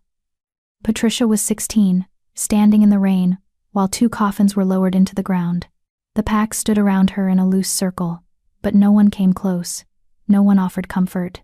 She was utterly alone. Rogue attack, Owen had announced at the funeral. Alan Mason and Gloria Moses died protecting the pack's borders. They will be remembered as heroes. But Patricia had seen her father's body. She'd seen the wounds. They hadn't been made by wolf claws or teeth. They'd been made by something else. Something with silver weapons and human hands. Hunters, Vince said, his voice heavy with old anger. I confirmed it after the fact, when Rosemary asked me to investigate. Your parents were targeted specifically, hunted down, and murdered to ensure that Gloria's healing abilities died with her. Young Patricia, in the memory, stood in the rain, crying silent tears that no one acknowledged. She was an orphan now, completely dependent on a pack that barely tolerated her existence. That was the moment Patricia realized with sudden clarity, when she'd truly started to believe she was worthless. Not because of anything she'd done, but because when she'd needed her pack most, they'd turned away. I was so alone, Patricia whispered. You were surrounded by cowards, Vince corrected. By wolves too afraid of Owen's wrath to show kindness to a grieving child. That's not the same thing as being alone. The memory shifted again, racing forward through years of small cruelties. Kitty's cutting remarks. Blake's unwanted attention. The way pack members would fall silent when she entered a room, as if her presence wasn't worth acknowledging. Each moment was a paper cut, seemingly minor on its own but accumulated into something that bled her slowly dry. Enough, Vince's voice commanded, and suddenly Patricia was back in the circle, tears streaming down her face, her hands gripping his so tightly her knuckles had gone white.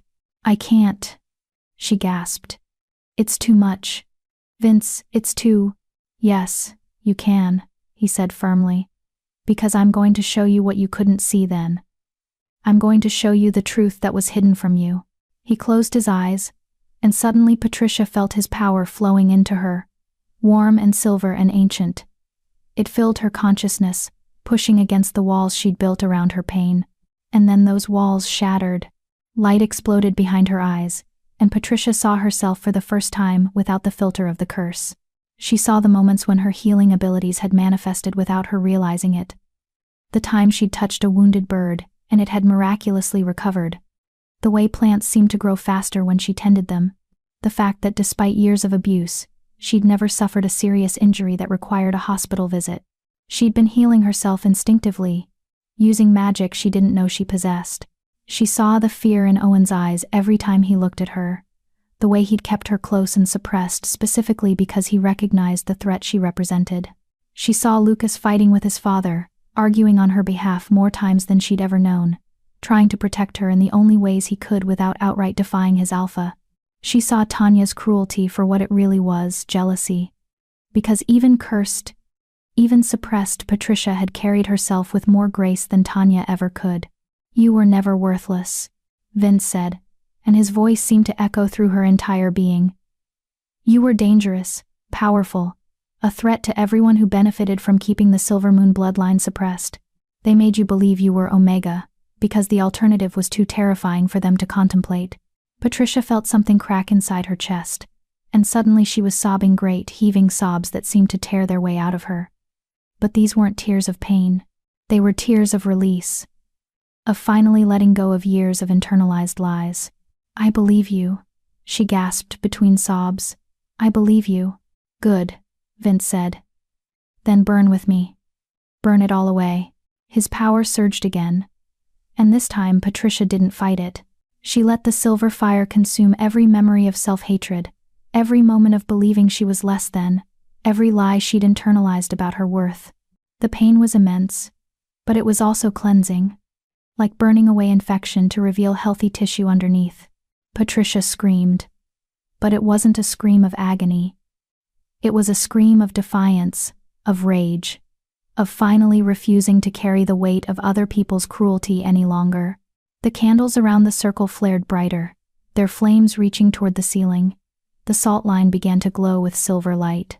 And somewhere deep inside Patricia, something that had been sleeping for 16 years began to wake up. Her wolf stirred, and for the first time since her first shift, Patricia felt her properly. Not small and russet brown and weak, but large and powerful and covered in silver markings that glowed like moonlight. "That's it," Vince encouraged, his own power wrapping around hers like a protective shield. "Show me your true form. Let her out." Patricia felt the shift beginning. But it was different this time. Not the painful, reluctant transformation she was used to, but something natural, powerful, right. Her bones began to reshape, but before the transformation could complete, a sound cut through the night that made both of them freeze. Howls. Multiple wolves, close to the border of Vince's territory. And beneath the howls, Patricia heard something else. The mechanical whir of vehicles, the sharp crack of silver bullets being loaded into weapons. Vince's eyes snapped open, glowing bright gold with fury. "Hunters, and they've brought reinforcements." "Already?" Patricia's voice was hoarse from screaming. "But we've barely started breaking the curse." Which means someone was watching, waiting for exactly this moment. Vince stood in one fluid motion, pulling Patricia up with him. They knew that breaking the curse would make you vulnerable. They planned for it. The howls came again, closer now. And this time Patricia recognized one of the voices. Blake Todd, her pack's head warrior. They sent trackers, she realized with horror. Owen sent his wolves to help the hunters find me. "Of course he did," Vince said grimly. "He can't afford to let you survive. Not now that you're starting to unlock your power." He moved toward the window, his entire body radiating deadly intent. "Stay in the circle. Don't leave it no matter what happens. The protection wards will keep you safe as long as you don't cross the salt line." "Where are you going?" Vince turned, and the smile on his face was terrifying. To remind the world why Lycans were once the most feared predators in existence. He moved toward the door, then paused. "And Patricia? If I don't make it back?" "There's a box under the floorboards beneath that bed. Inside is everything your grandmother wanted you to have, including instructions on how to complete the curse breaking on your own. Use it." "Vince, wait." But he was already gone. The cabin door slamming behind him. Patricia stood alone in the glowing circle, listening to the sounds of approaching danger, and felt her newly awakened wolf howl with frustration. Every instinct screamed at her to help, to fight, to do something other than hide in a protective circle while the being who'd promised to help her faced an army alone. But Vince had given her an order. And more importantly, he'd given her a reason to survive. She sank back down in the circle, closed her eyes, and reached for the power that was finally starting to wake up inside her. If hunters were coming, if her own pack had betrayed her to them, then she would need every ounce of strength she could muster. The Silvermoon bloodline had been sleeping for 16 years. It was time to wake up. Chapter 8, The Hunt. The sounds of battle erupted outside the cabin with a violence that shook the windows in their frames. Patricia heard Vince's roar, not a howl, but something deeper, more primal, a sound that seemed to vibrate through the earth itself. It was followed by screams, the sharp crack of gunfire, and the wet sound of flesh tearing. She forced herself to stay in the circle, forced herself to trust Vince's command, even as every instinct demanded she run out there and help. Instead, she closed her eyes and reached inward, searching for the power that had started to stir during the memory work. "Come on," she thought desperately. "Wake up. I need you. We need you." Her wolf responded, stronger now than she'd ever felt her before. The curse was still there, still binding most of her power, but the cracks Vince had created were letting light through. Patricia could feel magic humming under her skin, ancient and powerful, waiting for the right moment to break free completely. A window shattered, spraying glass across the cabin floor. Patricia's eyes snapped open to see a figure climbing through, human-shaped, dressed in black tactical gear, face hidden behind a mask. The hunter's weapon was already raised, a modified rifle loaded with what Patricia instinctively knew were silver bullets. But the hunter stopped at the edge of the salt circle, unable to cross. The protection wards flared bright silver, pushing back against the intruder's presence. Well, well, the hunter said, voice distorted by a modulator in the mask. The rumors are true. The Lycan king still knows the old protections. The hunter circled the perimeter of the circle, testing for weaknesses. Smart girl, staying in the ward. But wards don't last forever, and my employer is very patient. Who sent you? Patricia demanded, trying to keep her voice steady. Does it matter? The hunter shrugged. You're dead either way. Might be tonight, might be next week, might be next year, but you don't survive when someone puts out a contract on Silver Moon blood. Not in my experience. Silver Moon blood? Patricia's heart raced. You've hunted others like me? Hunted and killed. The hunter sounded almost bored. Your mother was surprisingly difficult. Took 3 of us to bring her down. And she still managed to wound 2 before she died. Your father was easier, he had no magic, just loyalty. Died trying to protect his mate like a good little wolf. Rage exploded through Patricia, hot and blinding. The protection ward flared brighter in response to her emotions, pulsing with silver light that made the hunter take a step back. You murdered my parents, Patricia said, her voice shaking with fury. You hunted them down like animals. We're all animals, sweetheart. Some of us just have better weapons.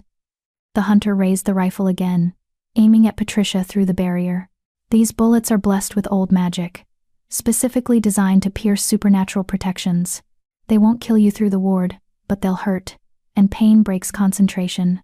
Break concentration enough, and you'll step out of that circle without even realizing it. The hunter fired. The bullet slammed into the ward with a flash of light that temporarily blinded Patricia.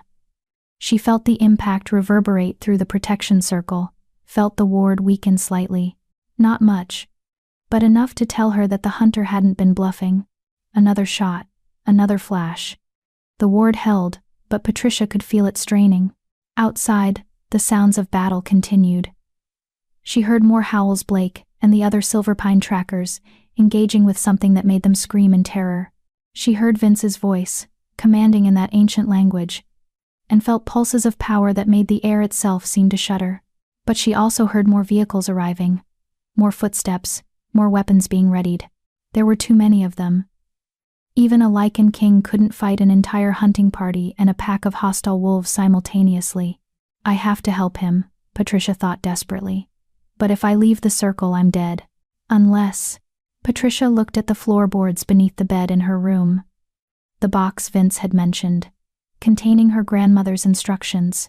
If Rosemary had left her away to complete the curse breaking alone, maybe there was something in there that could help her now. But getting to the box meant leaving the circle, and leaving the circle meant facing the hunter with the blessed bullets. The hunter fired again, and this time Patricia felt the ward crack. Not break, but definitely crack. Maybe 3 or 4 more shots and the protection would fail completely. She had to make a choice: stay safe and watch Vince die defending her, or risk everything for a chance to save them both. Patricia thought about her parents, murdered by these same hunters. She thought about 16 years of living small and afraid, of letting others define her worth, of accepting cruelty as if it was deserved. She thought about Vince's words, "You're a princess in hiding. It's time you started acting like one." You know what? Patricia said, standing up. I'm really tired of hiding. The hunter's posture shifted, became more alert. Don't be stupid, girl. You step out of that circle, and you die. Maybe. Patricia agreed. Or maybe I'm stronger than you think. Maybe the Silver Moon bloodline isn't as dead as your employer wants to believe. She took a deep breath and stepped out of the circle. The hunter fired immediately. But Patricia was already moving, diving toward her bedroom with speed she didn't know she possessed. The bullet grazed her shoulder, burning like acid where the blessed silver made contact with her skin. She bit back a scream and kept moving. Another shot. This one missed completely. Patricia crashed through the bedroom door and slammed it behind her, throwing the simple lock. It wouldn't hold for long, but she didn't need long. She just needed 30 seconds. She dropped to her knees beside the bed and pried at the floorboards with her fingers. One came loose, revealing a hollow space beneath. Inside was a small wooden box, carved with the same Silver Moon symbols that marked the protection circle in the main room. Patricia grabbed it and wrenched it open. Inside were three things: a leather-bound journal covered in her grandmother's handwriting, a silver dagger with a moonstone set in its hilt, and a vial of liquid that glowed faintly blue in the darkness. The bedroom door exploded inward as the hunter kicked it open. "Nowhere left to run, little wolf."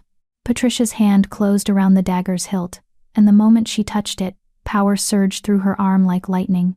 The weapon recognized her bloodline, accepted her claim, and bonded to her in a way that felt ancient and absolute. She turned to face the hunter, the dagger raised, and felt her wolf surge forward with newfound strength. "You're right," Patricia said, her voice different now, layered with something that sounded like multiple voices speaking in harmony. "No more running." The hunter fired, but Patricia was faster. She moved on pure instinct, the dagger flashing in an arc that deflected the bullet with a shower of sparks. The blessed silver that was supposed to pierce supernatural protections couldn't stand against Silver Moon's steel. Patricia lunged forward, closing the distance between them faster than any Omega should have been able to move. The dagger found its mark, sinking into the hunter's shoulder. She felt the weapon pulse with power, and the hunter screamed as silver fire spread from the wound. "Impossible," the hunter gasped, stumbling backward. "You're suppressed. The curse should have." "The curse is breaking," Patricia said, ripping the dagger free. "And you just made a very serious mistake." She kicked the hunter in the chest, sending the assassin flying backward through the broken bedroom door. The hunter crashed into the table in the main room, scattering Vince's ancient books across the floor. Patricia followed, the dagger still gripped in her hand, feeling power coursing through her veins like wildfire. She wasn't fully free of the curse, yet she could feel it still binding her, still suppressing most of her strength. But the combination of Vince's memory work and her grandmother's dagger had cracked it open enough for her true nature to bleed through. She was fast, she was strong, and for the first time in her life, she was dangerous. The hunter tried to raise the rifle again, but Patricia was already there. She grabbed the weapon with her free hand and crushed the barrel, the metal crumpling like paper in her grip. The hunter stared at the ruined weapon in shock. "Who sent you?" Patricia demanded, pressing the dagger against the hunter's throat. "Who paid for my family's deaths?" "I don't know names," the hunter gasped. "Contacts are anonymous. But the contract has been active for decades. Someone powerful. Someone with old money and older grudges. Not good enough." "Wait." The hunter's hands came up in surrender. "There's a mark. All the contracts for Silver Moon blood carry the same mark. A black rose entwined with silver thorns. That's all I know, I swear." Patricia pulled the dagger back slightly. "A black rose? What does that mean?" "It's a signature. Whoever's behind this, they've been using that symbol for at least 50 years. That's as far back as the guild records go." The hunter coughed, and blood spattered the inside of the mask. "You really hurt me, you know. That dagger. It's not just silver. It's cursed. Made to kill hunters specifically." "Good," Patricia said coldly. "Then maybe you'll think twice before accepting contracts on innocent people."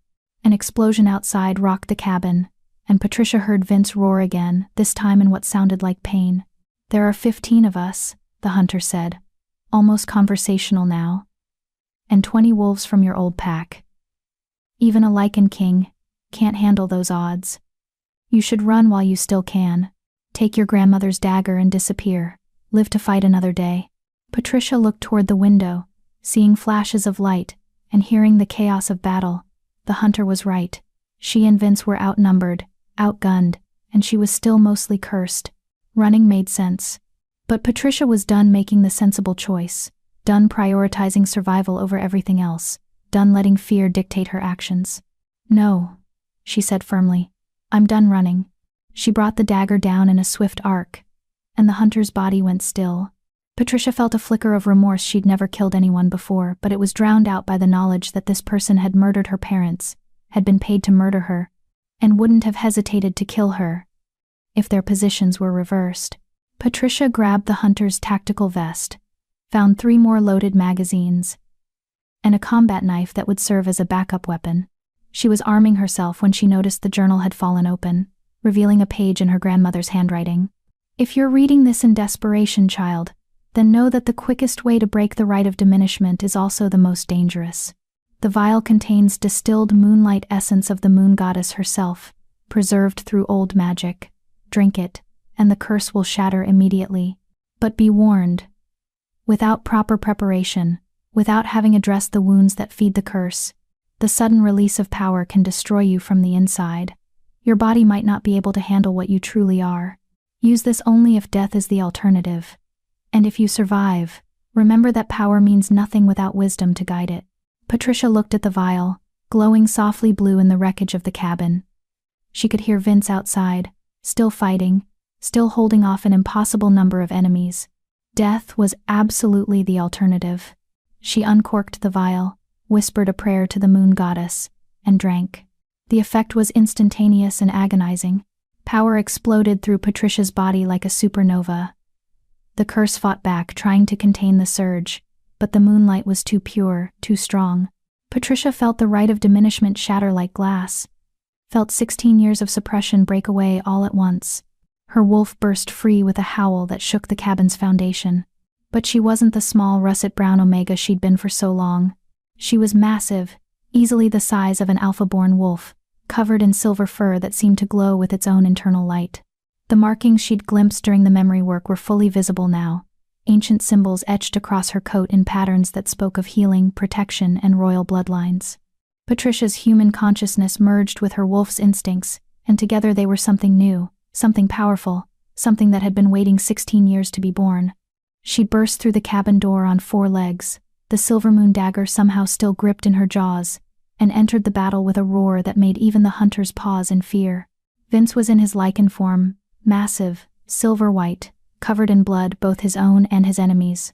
He'd killed at least 6 hunters and twice as many silverpine wolves, but the rest were wearing him down through sheer numbers. He looked up as Patricia charged into the fray, and she saw surprise flash across his inhuman features.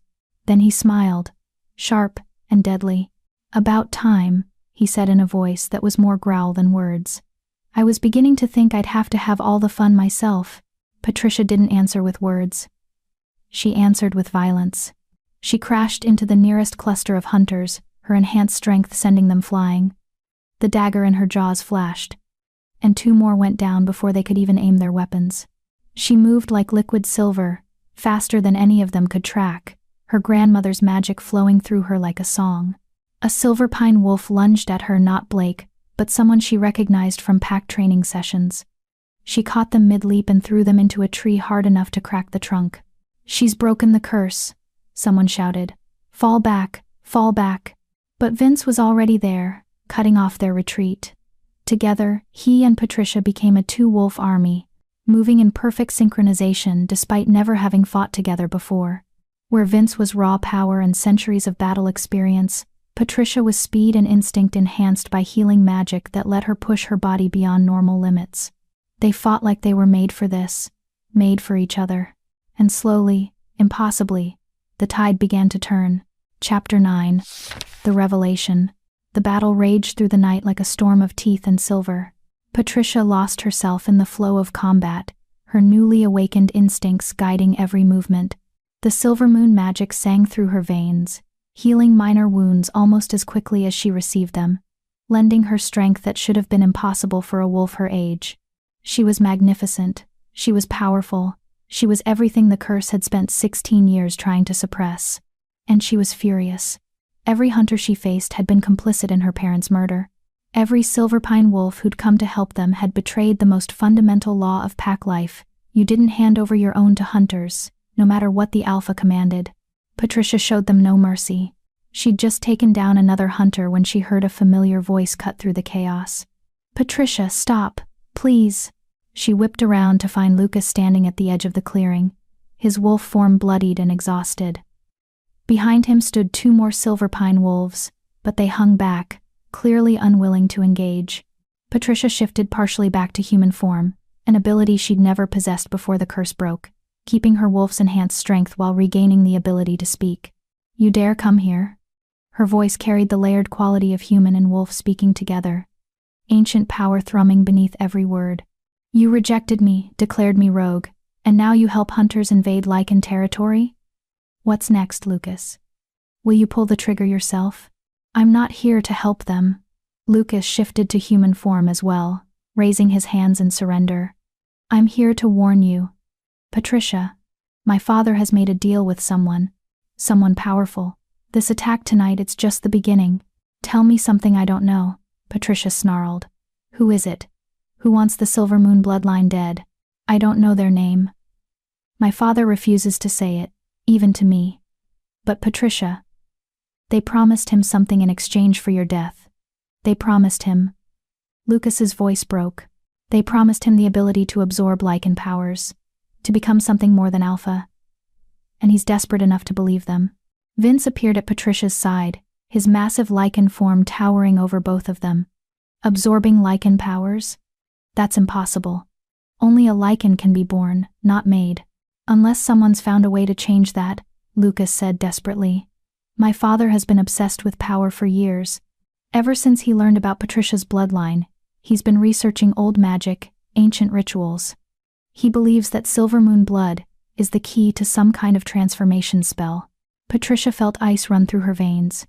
He wants to use my blood in a ritual? Not just your blood. Your death. Lucas took a step forward, and both Vince and Patricia tensed. The ritual requires the sacrifice of a Silver Moon descendant during a lunar eclipse, and there's one coming in 3 days. 3 days, Patricia repeated numbly. Which is why he sent hunters tonight. Lucas continued. He wanted you dead before you could fully break the curse, before you could become powerful enough to defend yourself. But if you've broken it, he looked at her transformed state, awe mixing with fear in his eyes.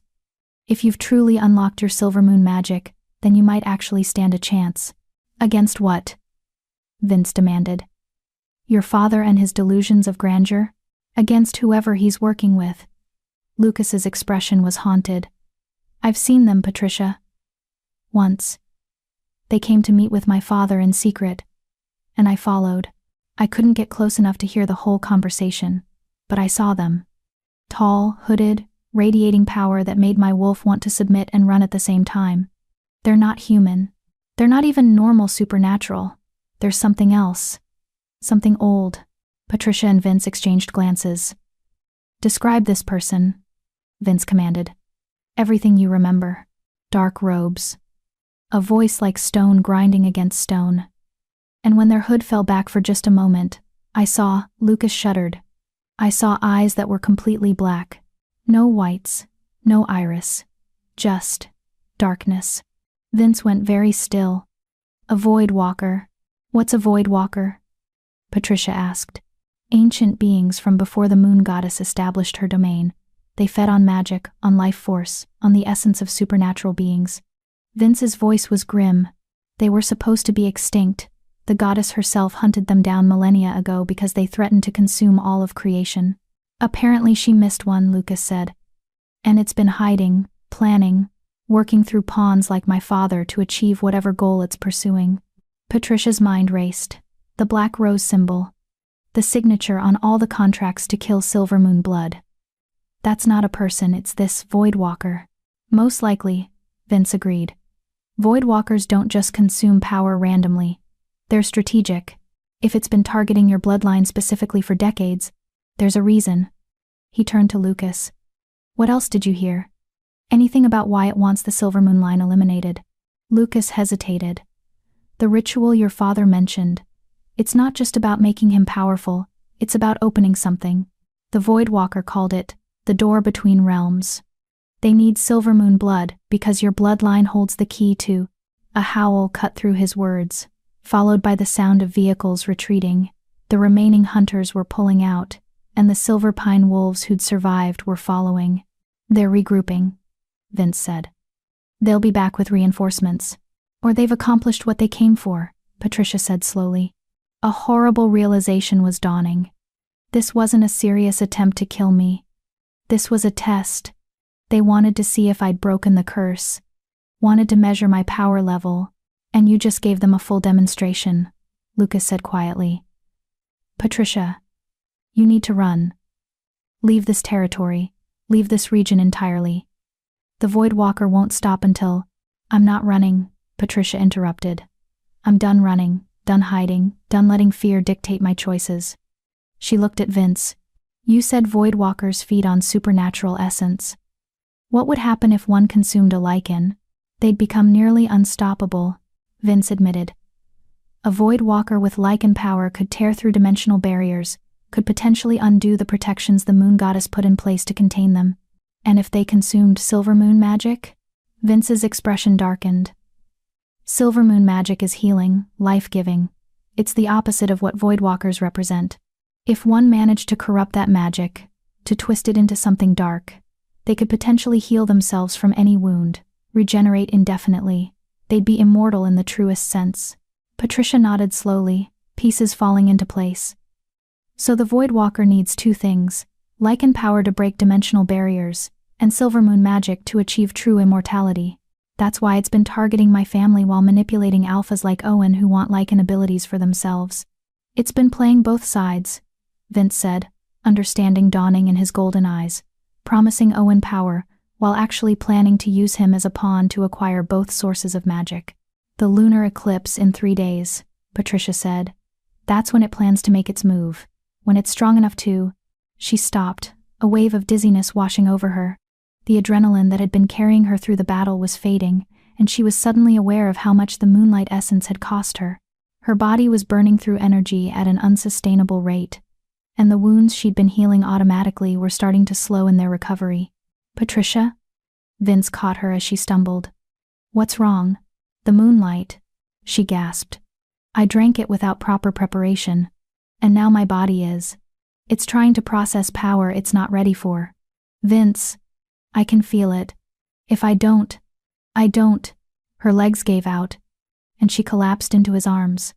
The silver fur receded as her body involuntarily shifted back to human form, leaving her naked and shaking in the cool night air. Lucas immediately looked away, shrugging off his shirt and tossing it to Vince. She needs a healer. Someone who knows silver moon magic. There are no silver moon healers left, Vince said, scooping Patricia up as if she weighed nothing. Rosemary was the last. And she's gone. Then what do? We stabilize her, Vince said, already moving toward the cabin, and hope that her own healing abilities are strong enough to save her from her own power. Patricia tried to speak, to tell them that she could feel her magic eating her from the inside, but the words wouldn't come. The world was spinning, her vision blurring at the edges.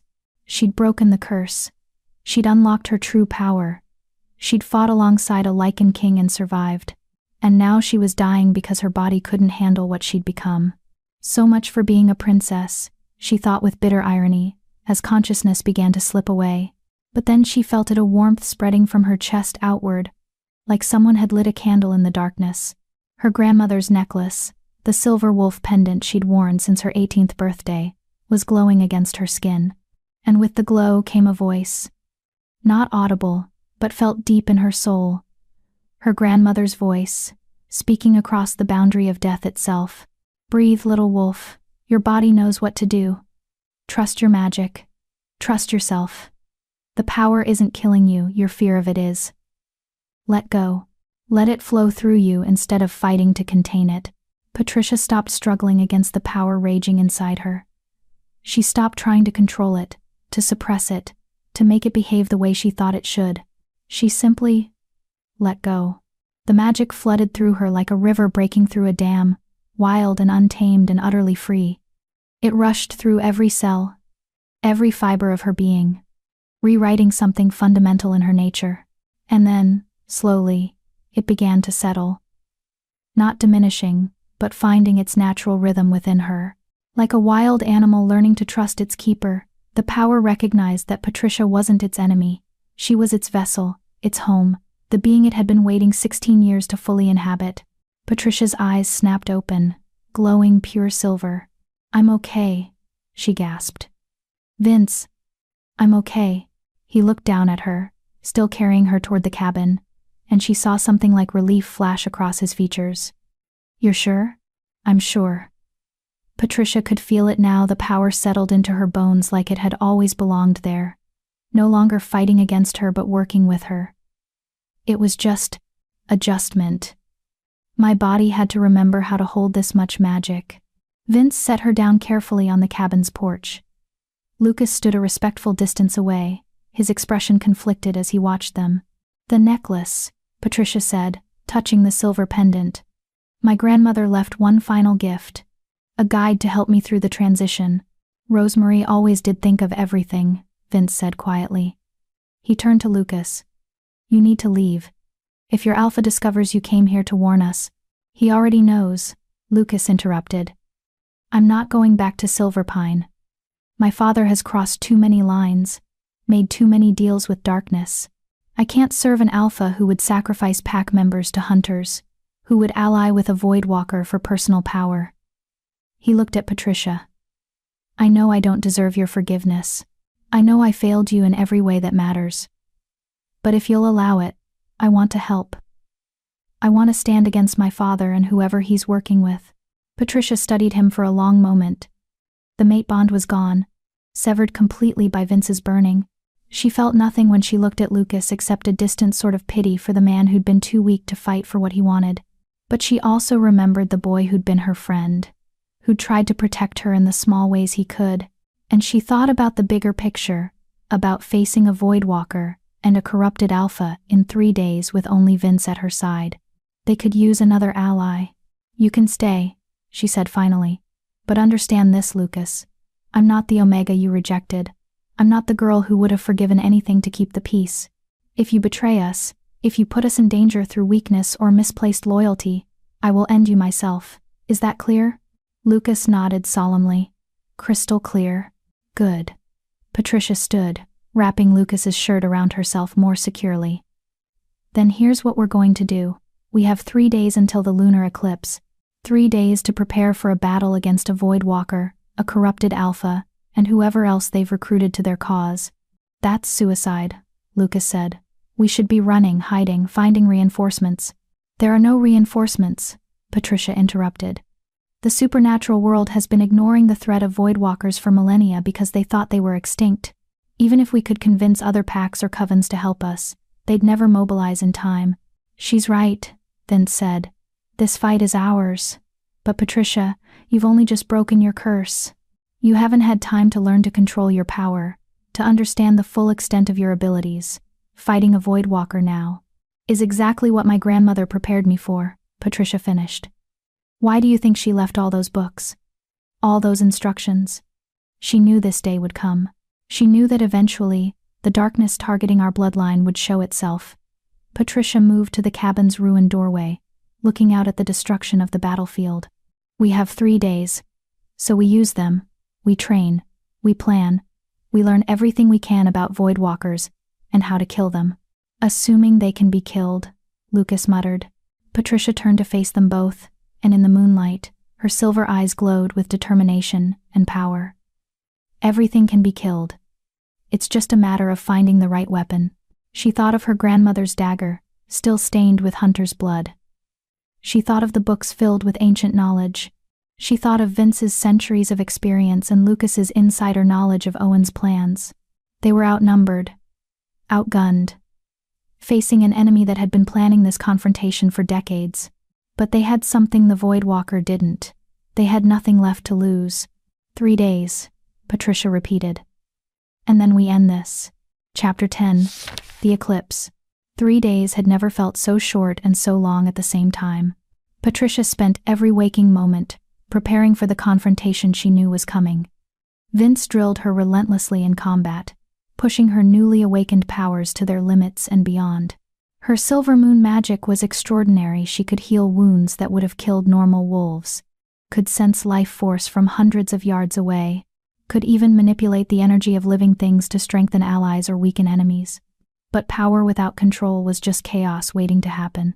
Again, Vince commanded, his golden eyes tracking her movements as she practiced shifting between forms. Faster. In a real fight, hesitation means death. Patricia gritted her teeth and shifted, her body flowing from human to wolf and back again in the span of a heartbeat. It was getting easier, more natural, but it still cost energy she wasn't sure she'd have in abundance during an actual battle.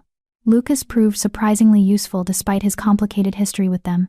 He'd stolen documents from his father's office before fleeing Silverpine, detailed notes about the ritual, maps showing where it would take place, and most importantly, information about the Voidwalker's weaknesses.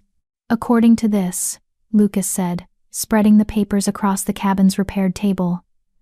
Voidwalkers are vulnerable during dimensional transitions. When they're pulling power from the void to fuel their magic, there's a moment, maybe 3 seconds, where their physical form becomes unstable. 3 seconds isn't much, Patricia observed, studying the ancient diagram that accompanied the notes. It showed a figure wreathed in darkness, with specific points marked on its body in red ink. It's enough if you're fast enough, Vince said. And with Silvermoon speed enhanced by your healing magic, you're faster than anything the Voidwalker has likely encountered in centuries. There's more, Lucas continued. The ritual requires specific components. Silvermoon, blood, obviously. A vessel to contain stolen Lycan essence, my father believes he'll be that vessel, and a tether to anchor the Voidwalker to this dimension while it performs the transformation. What kind of tether? Patricia asked. Something with strong emotional resonance to the Silvermoon bloodline. Lucas met her eyes. Something that belonged to someone you loved. Something that carries the weight of grief and loss. Patricia's hand went instinctively to her grandmother's necklace. They'll need an artifact from my family. Which they don't have, Vince pointed out. Everything your grandmother owned is either destroyed or in this cabin. Unless they took something from my parents' graves, Patricia said quietly. Or from our old house. Lucas, what happened to my family's belongings after they died? Lucas's expression turned grim. My father had everything boxed up and put in the pack house basement. He said it was standard procedure for deceased pack members, but now. He trailed off, meaningfully. Now we know he was collecting potential tether objects, Patricia finished. Anger burned hot in her chest. He's been planning this since before my parents even died. All of it, their murder, my suppression, the rejection, it was all leading to this moment. Then, we use that against him, Vince said firmly.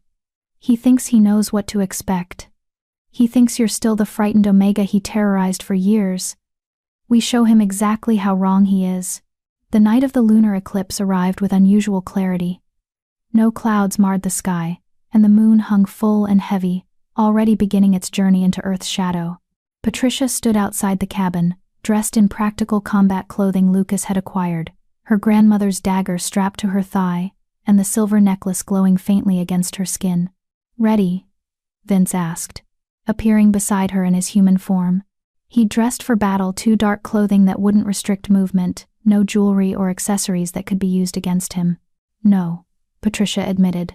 But I don't think anyone's ever truly ready to face a creature from before creation. We just do it anyway. Lucas emerged from the cabin, carrying a pack filled with supplies. I've marked the location on the map. It's an old stone circle about 5 miles north of here, right on the border between Lycan territory and what used to be Silverpine land, neutral ground technically. How many wolves will Owen bring? Patricia asked. All of them, Lucas said quietly. Every wolf capable of fighting. He's told the pack this is a holy mission, that they're helping him ascend to protect them all from outside threats. They don't know about the Voidwalker. They think they're just there to witness their Alpha's transformation. So we'll be facing the entire Silverpine pack plus a Voidwalker, plus hunters who may or may not show up as backup, Patricia summarized. Those are terrible odds. Yes, Vince agreed. Which is why we're not going to fight them all. We're going to fight smart. He pulled out his own map, marked with strategic positions. The ritual requires perfect astronomical alignment. That gives us a window of maybe 20 minutes where the moon is fully eclipsed. During that time, the Voidwalker will be focused on the spell. Owen will be focused on his transformation, and the pack will be focused on watching. That's when we strike, Patricia said, understanding dawning. Exactly. We let them begin the ritual, let them think everything is going according to plan. And then, when they're most vulnerable, most distracted, Vince's smile was sharp and cold. We destroy everything they've worked for. There's one problem, Lucas interjected. The ritual requires your blood, Patricia. Which means they'll be expecting you. If you don't show up, they can't complete it. Owen will know something's wrong. Then I'll give them what they expect, Patricia said, an idea forming. I'll let them capture me. Absolutely not, Vince said immediately. Think about it, Patricia argued. If I'm already there, already positioned where they need me for the ritual, they won't be watching the perimeter. They won't expect an attack, because they'll think they've already won. Or they'll kill you the moment they have you, Vince countered. Patricia, you're powerful, but you're not invincible. One silver blade in the right place. And all of this preparation means nothing. He's right, Lucas said reluctantly. My father won't take chances with you, not after seeing what you can do. Patricia looked between them, frustration building. So what do you suggest? We charge in and hope for the best? We use a distraction, Vince said. Something big enough to divide their attention but not so obvious that it tips them off to our real plan. He turned to Lucas. You said your father believes you've gone rogue, correct? Yes. He's declared me a traitor to the pack. Good. Then you're going to show up at that ritual and offer your father what he wants most, a way to prove his power in front of his entire pack. Lucas's eyes widened. You want me to challenge him? For the alpha position. A formal challenge, witnessed by the pack and conducted under traditional law, Vince confirmed. It's the one thing Owen can't ignore without looking weak in front of his wolves. He'll have to accept, which means he'll have to delay the ritual until the challenge is resolved. That only buys us a few minutes, Patricia protested. The eclipse window is narrow. A few minutes is all we need, Vince said. While Owen is distracted fighting Lucas, while the pack is focused on the challenge, you and I infiltrate the ritual site. We destroy the tether, kill the Void Walker during its vulnerable moment, and end this before Owen even realizes what's happening. Patricia studied the map, running through the plan in her mind. It was risky, relied on too many variables falling perfectly into place, but it was also their best shot at survival. All right, she said finally. We do it your way. But Lucas, she turned to face him directly. You understand what this means, don't you? Challenging your father in front of the pack. Even if we win tonight, even if we stop the Void Walker, the pack will never fully accept you as alpha. You'll always be the son who betrayed his father. I know, Lucas said quietly, but some things are more important than acceptance, like making sure the pack survives at all, like standing up to evil instead of enabling it. He met her eyes, like trying to make amends for being too weak to fight for what mattered when it actually counted. Patricia nodded slowly. There was nothing more to say. They had a plan. They had their weapons. And in less than 2 hours the lunar eclipse would reach its peak. Time to end this. The stone circle was exactly as ancient and ominous as Patricia had expected. 12 massive stones arranged in a perfect circle, each one carved with symbols that predated modern language. The Silver Pine pack had gathered in a loose perimeter around the circle, maybe 60 wolves in total, all watching their alpha with expressions ranging from reverence to uncertainty. Owen Kane stood in the center of the circle, dressed in ceremonial robes that looked ridiculous on his bulky frame. Beside him stood a figure in dark robes, the Void Walker, its face hidden beneath a deep hood, and arranged around them were the components for the ritual. A silver bowl filled with something that glowed faintly red, a dagger that radiated dark energy, and suspended from a tripod, a photograph of Patricia's mother. The tether. Patricia felt rage burn through her at the sight of her mother's image being used for dark magic. She was crouched in the underbrush with Vince, watching from a distance as the moon slowly entered Earth's shadow. Wait, Vince whispered, his hand on her arm. Not yet. The eclipse progressed. Shadows crept across the moon's face like a slow-moving disease, dimming the natural light until the world seemed to exist in shades of gray and black. Owen raised his arms, his voice carrying across the clearing.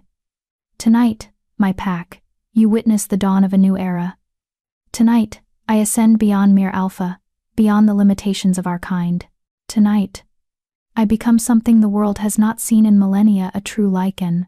The pack howled their approval, though Patricia noticed several wolves who remained silent, their expressions doubtful. The Void Walker stepped forward, and when it spoke, its voice seemed to come from everywhere and nowhere at once. The blood of Silvermoon. That is all that remains. Bring forth the sacrifice. Owen gestured, and 2 Silver Pine warriors dragged forward a struggling figure. Patricia's heart nearly stopped when she recognized who it was. Kitty. No, Patricia whispered. What? She carries Silvermoon blood, the Void Walker said, circling Kitty like a predator. Diluted, distant, but present nonetheless. She will serve as an acceptable substitute if the true bloodline cannot be obtained. Wait, Kitty screamed. What are you talking about? I don't have Owen. You promised me I would be Luna. You promised. You are descended from Gloria Moses' sister, Owen said coldly. Which makes you a distant cousin to Patricia. Your blood will work, though it will make the ritual less powerful. He turned to the Void Walker. She'll do, won't she? She will suffice, the Void Walker confirmed. Lucas appeared at the edge of the clearing, his voice ringing out strong and clear. Stop! Every wolf turned to face him. Owen's expression went from surprised to furious in an instant. The traitor's son returns, Owen snarled. Come to watch your alpha ascend, boy. Come to challenge a tyrant. Lucas corrected. I, Lucas Morrison, son of Owen Kane and Gloria's nephew by marriage, invoke my right to challenge for the alpha position of Silverpine Pack. The pack erupted in chaos. A formal challenge couldn't be ignored, not without Owen losing all credibility. But the timing couldn't have been worse. The eclipse was nearly complete, the ritual window rapidly closing. You choose now? Owen roared. You dare interrupt my ascension with this farce? Pack law is pack law, Lucas said calmly. Unless you're declaring yourself above such traditions, in which case you're not a true alpha at all, just a dictator who uses fear to control his wolves. Owen's face turned purple with rage. Several pack members were nodding at Lucas's words, doubt spreading through the gathered wolves like wildfire. Fine, Owen spat. I'll kill you quickly and get back to important matters. But know this, boy, you've just ensured your death is witnessed by everyone you ever knew. That's the plan, Lucas said, and shifted. The two wolves clashed in the center of the clearing, and the pack's attention shifted entirely to the battle. Owen was larger, more experienced, fighting with the brutal efficiency of an alpha who'd held his position for decades. But Lucas was younger, faster, and fighting for something more than just power. Now, Vince whispered. They moved together, two shadows in the darkness of the eclipse, circling around the distracted pack to approach the ritual site from the opposite side. The Void Walker stood motionless, seemingly unconcerned with the challenge happening a dozen yards away. That should have been Patricia's first warning. They were 10 feet from the stone circle when the Void Walker spoke without turning around. The Lycan King. And the Silver Moon Princess. How predictable. Vince and Patricia froze. Did you truly think I wouldn't sense your approach? The Void Walker turned, and this time its hood fell back, revealing a face that Patricia's mind struggled to process. It was simultaneously beautiful and horrifying, human and utterly alien, with those completely black eyes that Lucas had described. I've been hunting Silver Moon blood for 3 centuries. You think I don't know every trick, every strategy, every desperate gambit that bloodline employs? 3 centuries, Vince repeated. You were there. When the packs fractured, when the Lycans fell. I was the reason they fell, the Void Walker said with something like pride. It was so easy, really. Whisper to the right alphas. Promise them power they could never achieve on their own. Watch as they turned on their Lycan protectors, as the great packs tore themselves apart from within. Those black eyes fixed on Patricia. And you, little princess. Do you want to know why your bloodline has been targeted so relentlessly? Because we can heal, Patricia said. Because our magic could undo whatever corruption you spread. Partially correct, but there's more. The Void Walker gestured, and magical energy exploded from its hand. Patricia tried to dodge, but the attack was too fast. She felt the magic wrap around her like chains, pulling her forward into the ritual circle despite her struggles. Vince lunged to intercept, but the Void Walker was ready. Another gesture, and the Lycan King was thrown backward into one of the standing stones hard enough to crack the ancient rock. The truth, little princess, the Void Walker said, dragging Patricia to the center of the circle, is that Silver Moon blood isn't just for healing. It's the key to creating new Void Walkers. Your ancestors were our prison wardens. But your blood? Your blood is also the key to the prison. Patricia struggled against the magical bonds, but they held fast. Around them, the pack was still focused on Owen and Lucas's battle, unaware that the real danger was happening right behind them. For 300 years, I've been collecting Silver Moon essence, the Void Walker continued. Every murder, every drop of blood spilled, has been stored, preserved, waiting for this moment. And now, with a living Silver Moon and a Lycan combined, I can finally tear open the barriers between dimensions. I can free my brethren from the void and bring about the new age of darkness that the moon goddess tried so hard to prevent. You're insane, Patricia gasped. I'm inevitable. The Void Walker raised the dark dagger. Your grandmother delayed this moment, but even she couldn't stop it. All she did was make you stronger, more powerful, which means your death will fuel an even greater ritual than I originally planned. The blade descended toward Patricia's heart, and then it stopped, caught by a hand that glowed with silver fire. Kitty stood there, her eyes blazing with power that had been dormant her entire life, one hand gripping the dagger's blade despite the dark energy burning her skin. You said I carry silver moon blood, Kitty said, her voice overlaid with something ancient and powerful. Diluted, distant, but present. Which means I can do this. She released a pulse of healing magic so pure, so intense, that it shattered the Void Walker's hold on Patricia. The magical chains dissolved, and Patricia fell free. Impossible, the Void Walker hissed. You're not awakened. You're not. I am now, Kitty said. She looked at Patricia, and there was pain and regret in her eyes. I've been terrible to you, cruel. I let jealousy and fear turn me into someone I hate. But if I can do one good thing, if I can help stop this, her voice broke, then maybe I can die, knowing I wasn't completely worthless. Kitty, don't. Patricia started, but Kitty was already moving. She lunged at the Void Walker, her newly awakened magic flaring bright and desperate. The Void Walker tried to defend, but it had been focused on Patricia, hadn't expected an attack from someone it had dismissed as insignificant. Kitty drove her hand into the Void Walker's chest, right where a human's heart would be, and released every ounce of her silver moon magic in one final, devastating burst. The Void Walker screamed, a sound that seemed to tear reality itself. Its form began to destabilize, darkness pouring from the wound Kitty had created, the dimensional anchor that kept it tethered to this world unraveling. Now, Patricia, Vince shouted, having recovered from being thrown. While it's vulnerable, Patricia didn't hesitate. She grabbed her grandmother's dagger and lunged forward, driving the silver moon steel into the Void Walker's chest right next to where Kitty's hand was still embedded. The effect was instantaneous and catastrophic. Silver fire exploded from the wound, consuming the Void Walker from the inside out. It tried to retreat into the void, tried to save itself by fleeing between dimensions. But Kitty's sacrifice had sealed those pathways. There was nowhere for it to run. This isn't over, the Void Walker hissed, even as its form disintegrated. There are others. More of my kind. They will come for your bloodline. They will finish what It never completed the sentence. The silver fire consumed it completely, reducing the ancient evil to nothing more than ash and fading shadows. Kitty collapsed. Her hand burned black from where she'd channeled magic her untrained body couldn't handle. Patricia caught her, cradling her former friend as the light faded from her eyes. I'm sorry, Kitty whispered. For everything. For being weak. For being cruel. For not she coughed, blood flecking her lips. For not being brave enough to be your friend when it mattered. You were brave enough when it counted, Patricia said, tears streaming down her face. You saved us all, Kitty. You were a hero. Kitty smiled weakly. Really? Really? Good. That's good.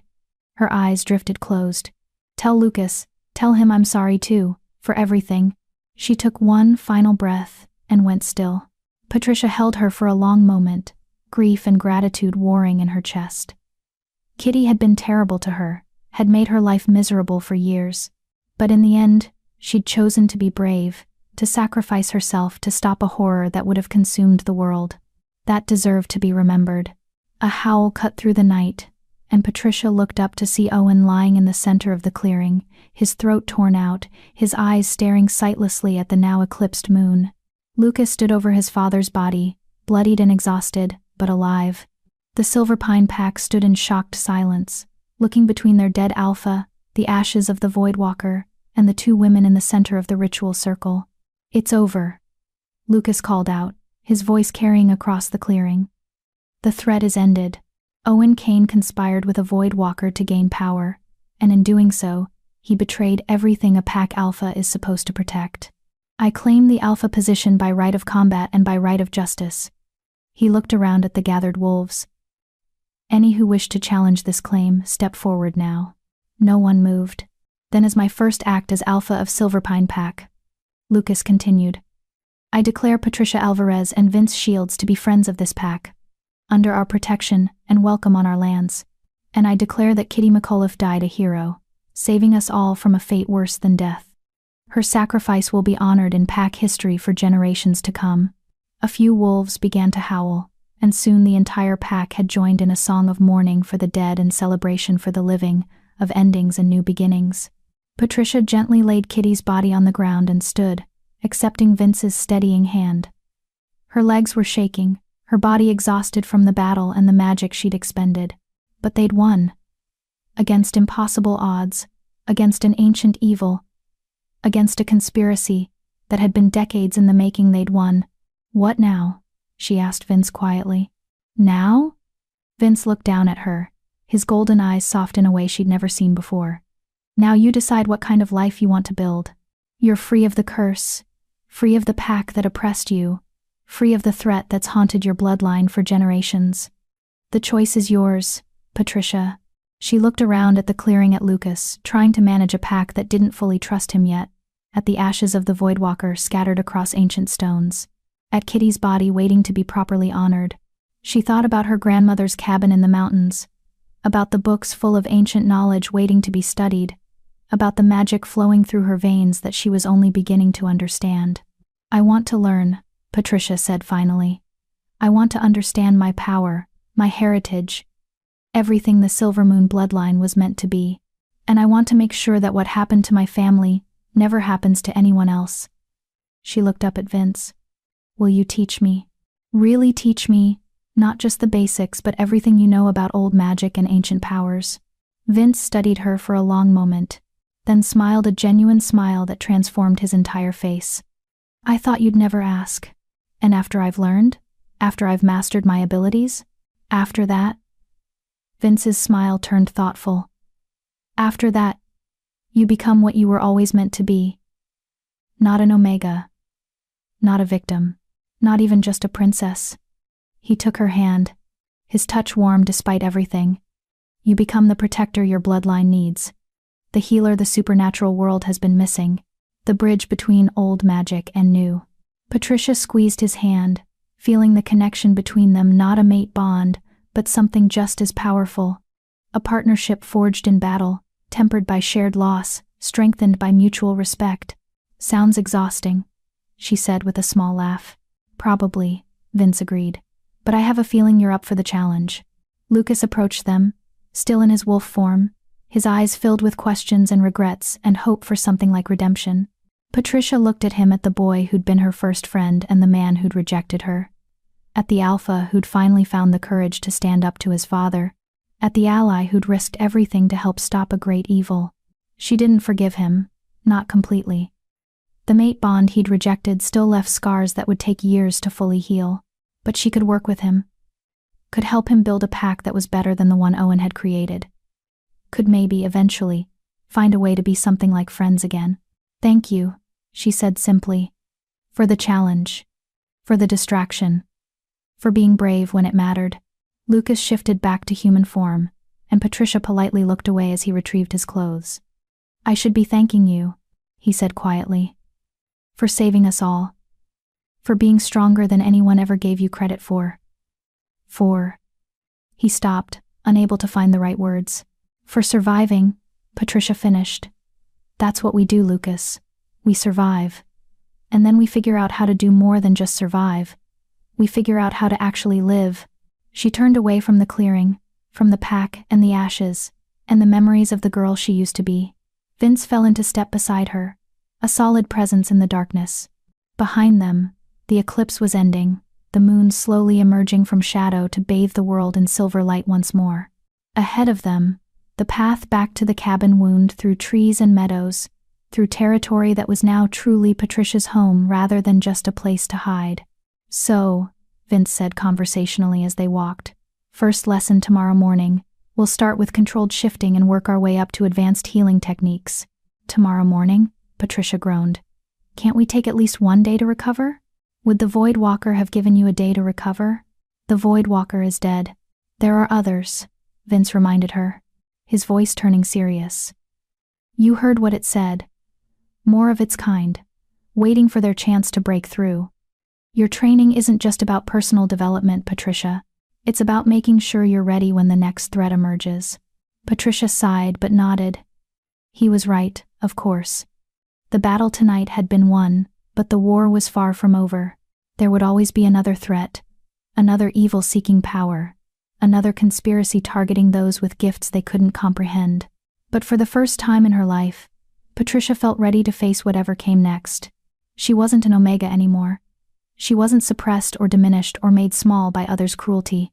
She was Patricia Alvarez, last of the Silver Moon Healers, survivor of the Rite of Diminishment, destroyer of Voidwalkers.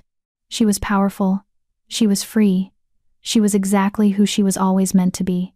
And this was only the beginning. Epilogue. 6 months later, Patricia stood in the meadow behind the cabin, her hands glowing with silver light as she carefully healed a young wolf who'd been injured during a training accident. The wolf was from Silver Pine Pack. Lucas had been sending his younger members to learn from her, to understand that strength came in many forms. There, Patricia said, the glow fading as the wound closed completely. Try to be more careful during practice, okay? Your enthusiasm is admirable, but recklessness gets people hurt. The young wolf shifted back to human form, a boy of maybe 14 with awe in his eyes. Thank you, healer Patricia. You're amazing. I'm adequate, Patricia corrected with a smile. Amazing is still a few years of practice away. Now go on, before Lucas thinks I've kidnapped you. The boy ran off, leaving Patricia alone in the meadow. She closed her eyes and reached out with her senses, feeling the life force of everything around her. The trees, the grass, the small animals in the underbrush, the powerful presence of Vince inside the cabin studying one of the ancient texts. Her magic had grown exponentially in the past 6 months. She could heal almost anything now, could sense danger from miles away, could even manipulate the growth of plants if she concentrated hard enough. But more importantly, she'd learned to be happy. Not just content, not just surviving, but genuinely deeply happy in a way she'd never been when she was part of Silverpine Pack. You're smiling, Vince observed, emerging from the cabin with 2 cups of tea. Must have been a good session. Just reflecting, Patricia said, accepting the tea gratefully. On how different my life is now compared to a year ago. How different I am. You're not that different, Vince said, settling onto the porch steps beside her. You've always been strong, Patricia. You've always been brave and kind and worth 1,000 weak alphas. You're just finally allowing yourself to believe it. Patricia leaned against his shoulder, comfortable in a way she'd never been with Lucas. The mate bond she'd lost had been replaced by something she valued even more. A true partnership built on respect, trust, and genuine care. I got a letter from the Nightshade Pack today, she said. They want to send some of their young healers to train with me, to learn the old Silvermoon techniques. What did you tell them? That I'd think about it. Taking on students is a big responsibility. You'll be excellent at it, Vince said with confidence. You have your grandmother's gift for teaching and your own experience of being underestimated. You'll understand them in ways most teachers never could. Patricia smiled. Look at you, being all wise and supportive. What happened to the terrifying Lycan king, who threatened to throw me off his territory? He met someone who reminded him why protecting others matters, Vince said quietly. Why emerging from isolation and engaging with the world, despite all its pain and cruelty, is still worthwhile. Patricia turned to look at him, seeing past the ancient power and the fearsome reputation to the person underneath. A person who'd been hurt, who'd lost everything, who'd spent 300 years alone because he thought he'd failed the ones who mattered most. A person who was choosing, every day, to believe in connection again. Thank you, Patricia said softly, for everything, for training me, for protecting me, for being the ally my grandmother knew I'd need. Thank you, Vince countered, for being brave enough to claim your inheritance, even when you had no idea what you were walking into. For breaking a curse that should have been unbreakable. For reminding me that some things are worth fighting for. They sat in comfortable silence, watching the sun set over the mountains, painting the sky in shades of gold and purple. Somewhere in the distance, a wolf howled, probably one of Lucas's pack, out on evening patrol. Patricia's life had changed in ways she could never have imagined a year ago. She'd lost friends, gained new ones, discovered powers she didn't know existed, and fought battles that should have been impossible to win. But sitting here, in the peace of the mountain meadow, with tea warming her hands and a true friend at her side, Patricia realized something important. She'd found more than just survival. She'd found purpose, community, a future worth fighting for. The Silver Moon bloodline hadn't ended with her grandmother's death. It had been reborn, stronger and wiser, ready to face whatever challenges the future held. And Patricia Alvarez, once rejected, once suppressed, once made to feel worthless, was ready to embrace every moment of the extraordinary life ahead of her. She was free. She was powerful. She was exactly where she was supposed to be. And this time, no one would ever make her forget it. Dear viewers, as we reach the end of Patricia's journey from rejected Omega to powerful Silver Moon healer, I can't help but wonder, what would you do if you discovered that everything holding you back was never real, just lies others told you about yourself? Have you ever had to choose between staying safe in what's familiar, or risking everything to become who you're truly meant to be? If Patricia's story resonated with you, please hit that like button and share your thoughts in the comments below. I'd love to hear your reflections.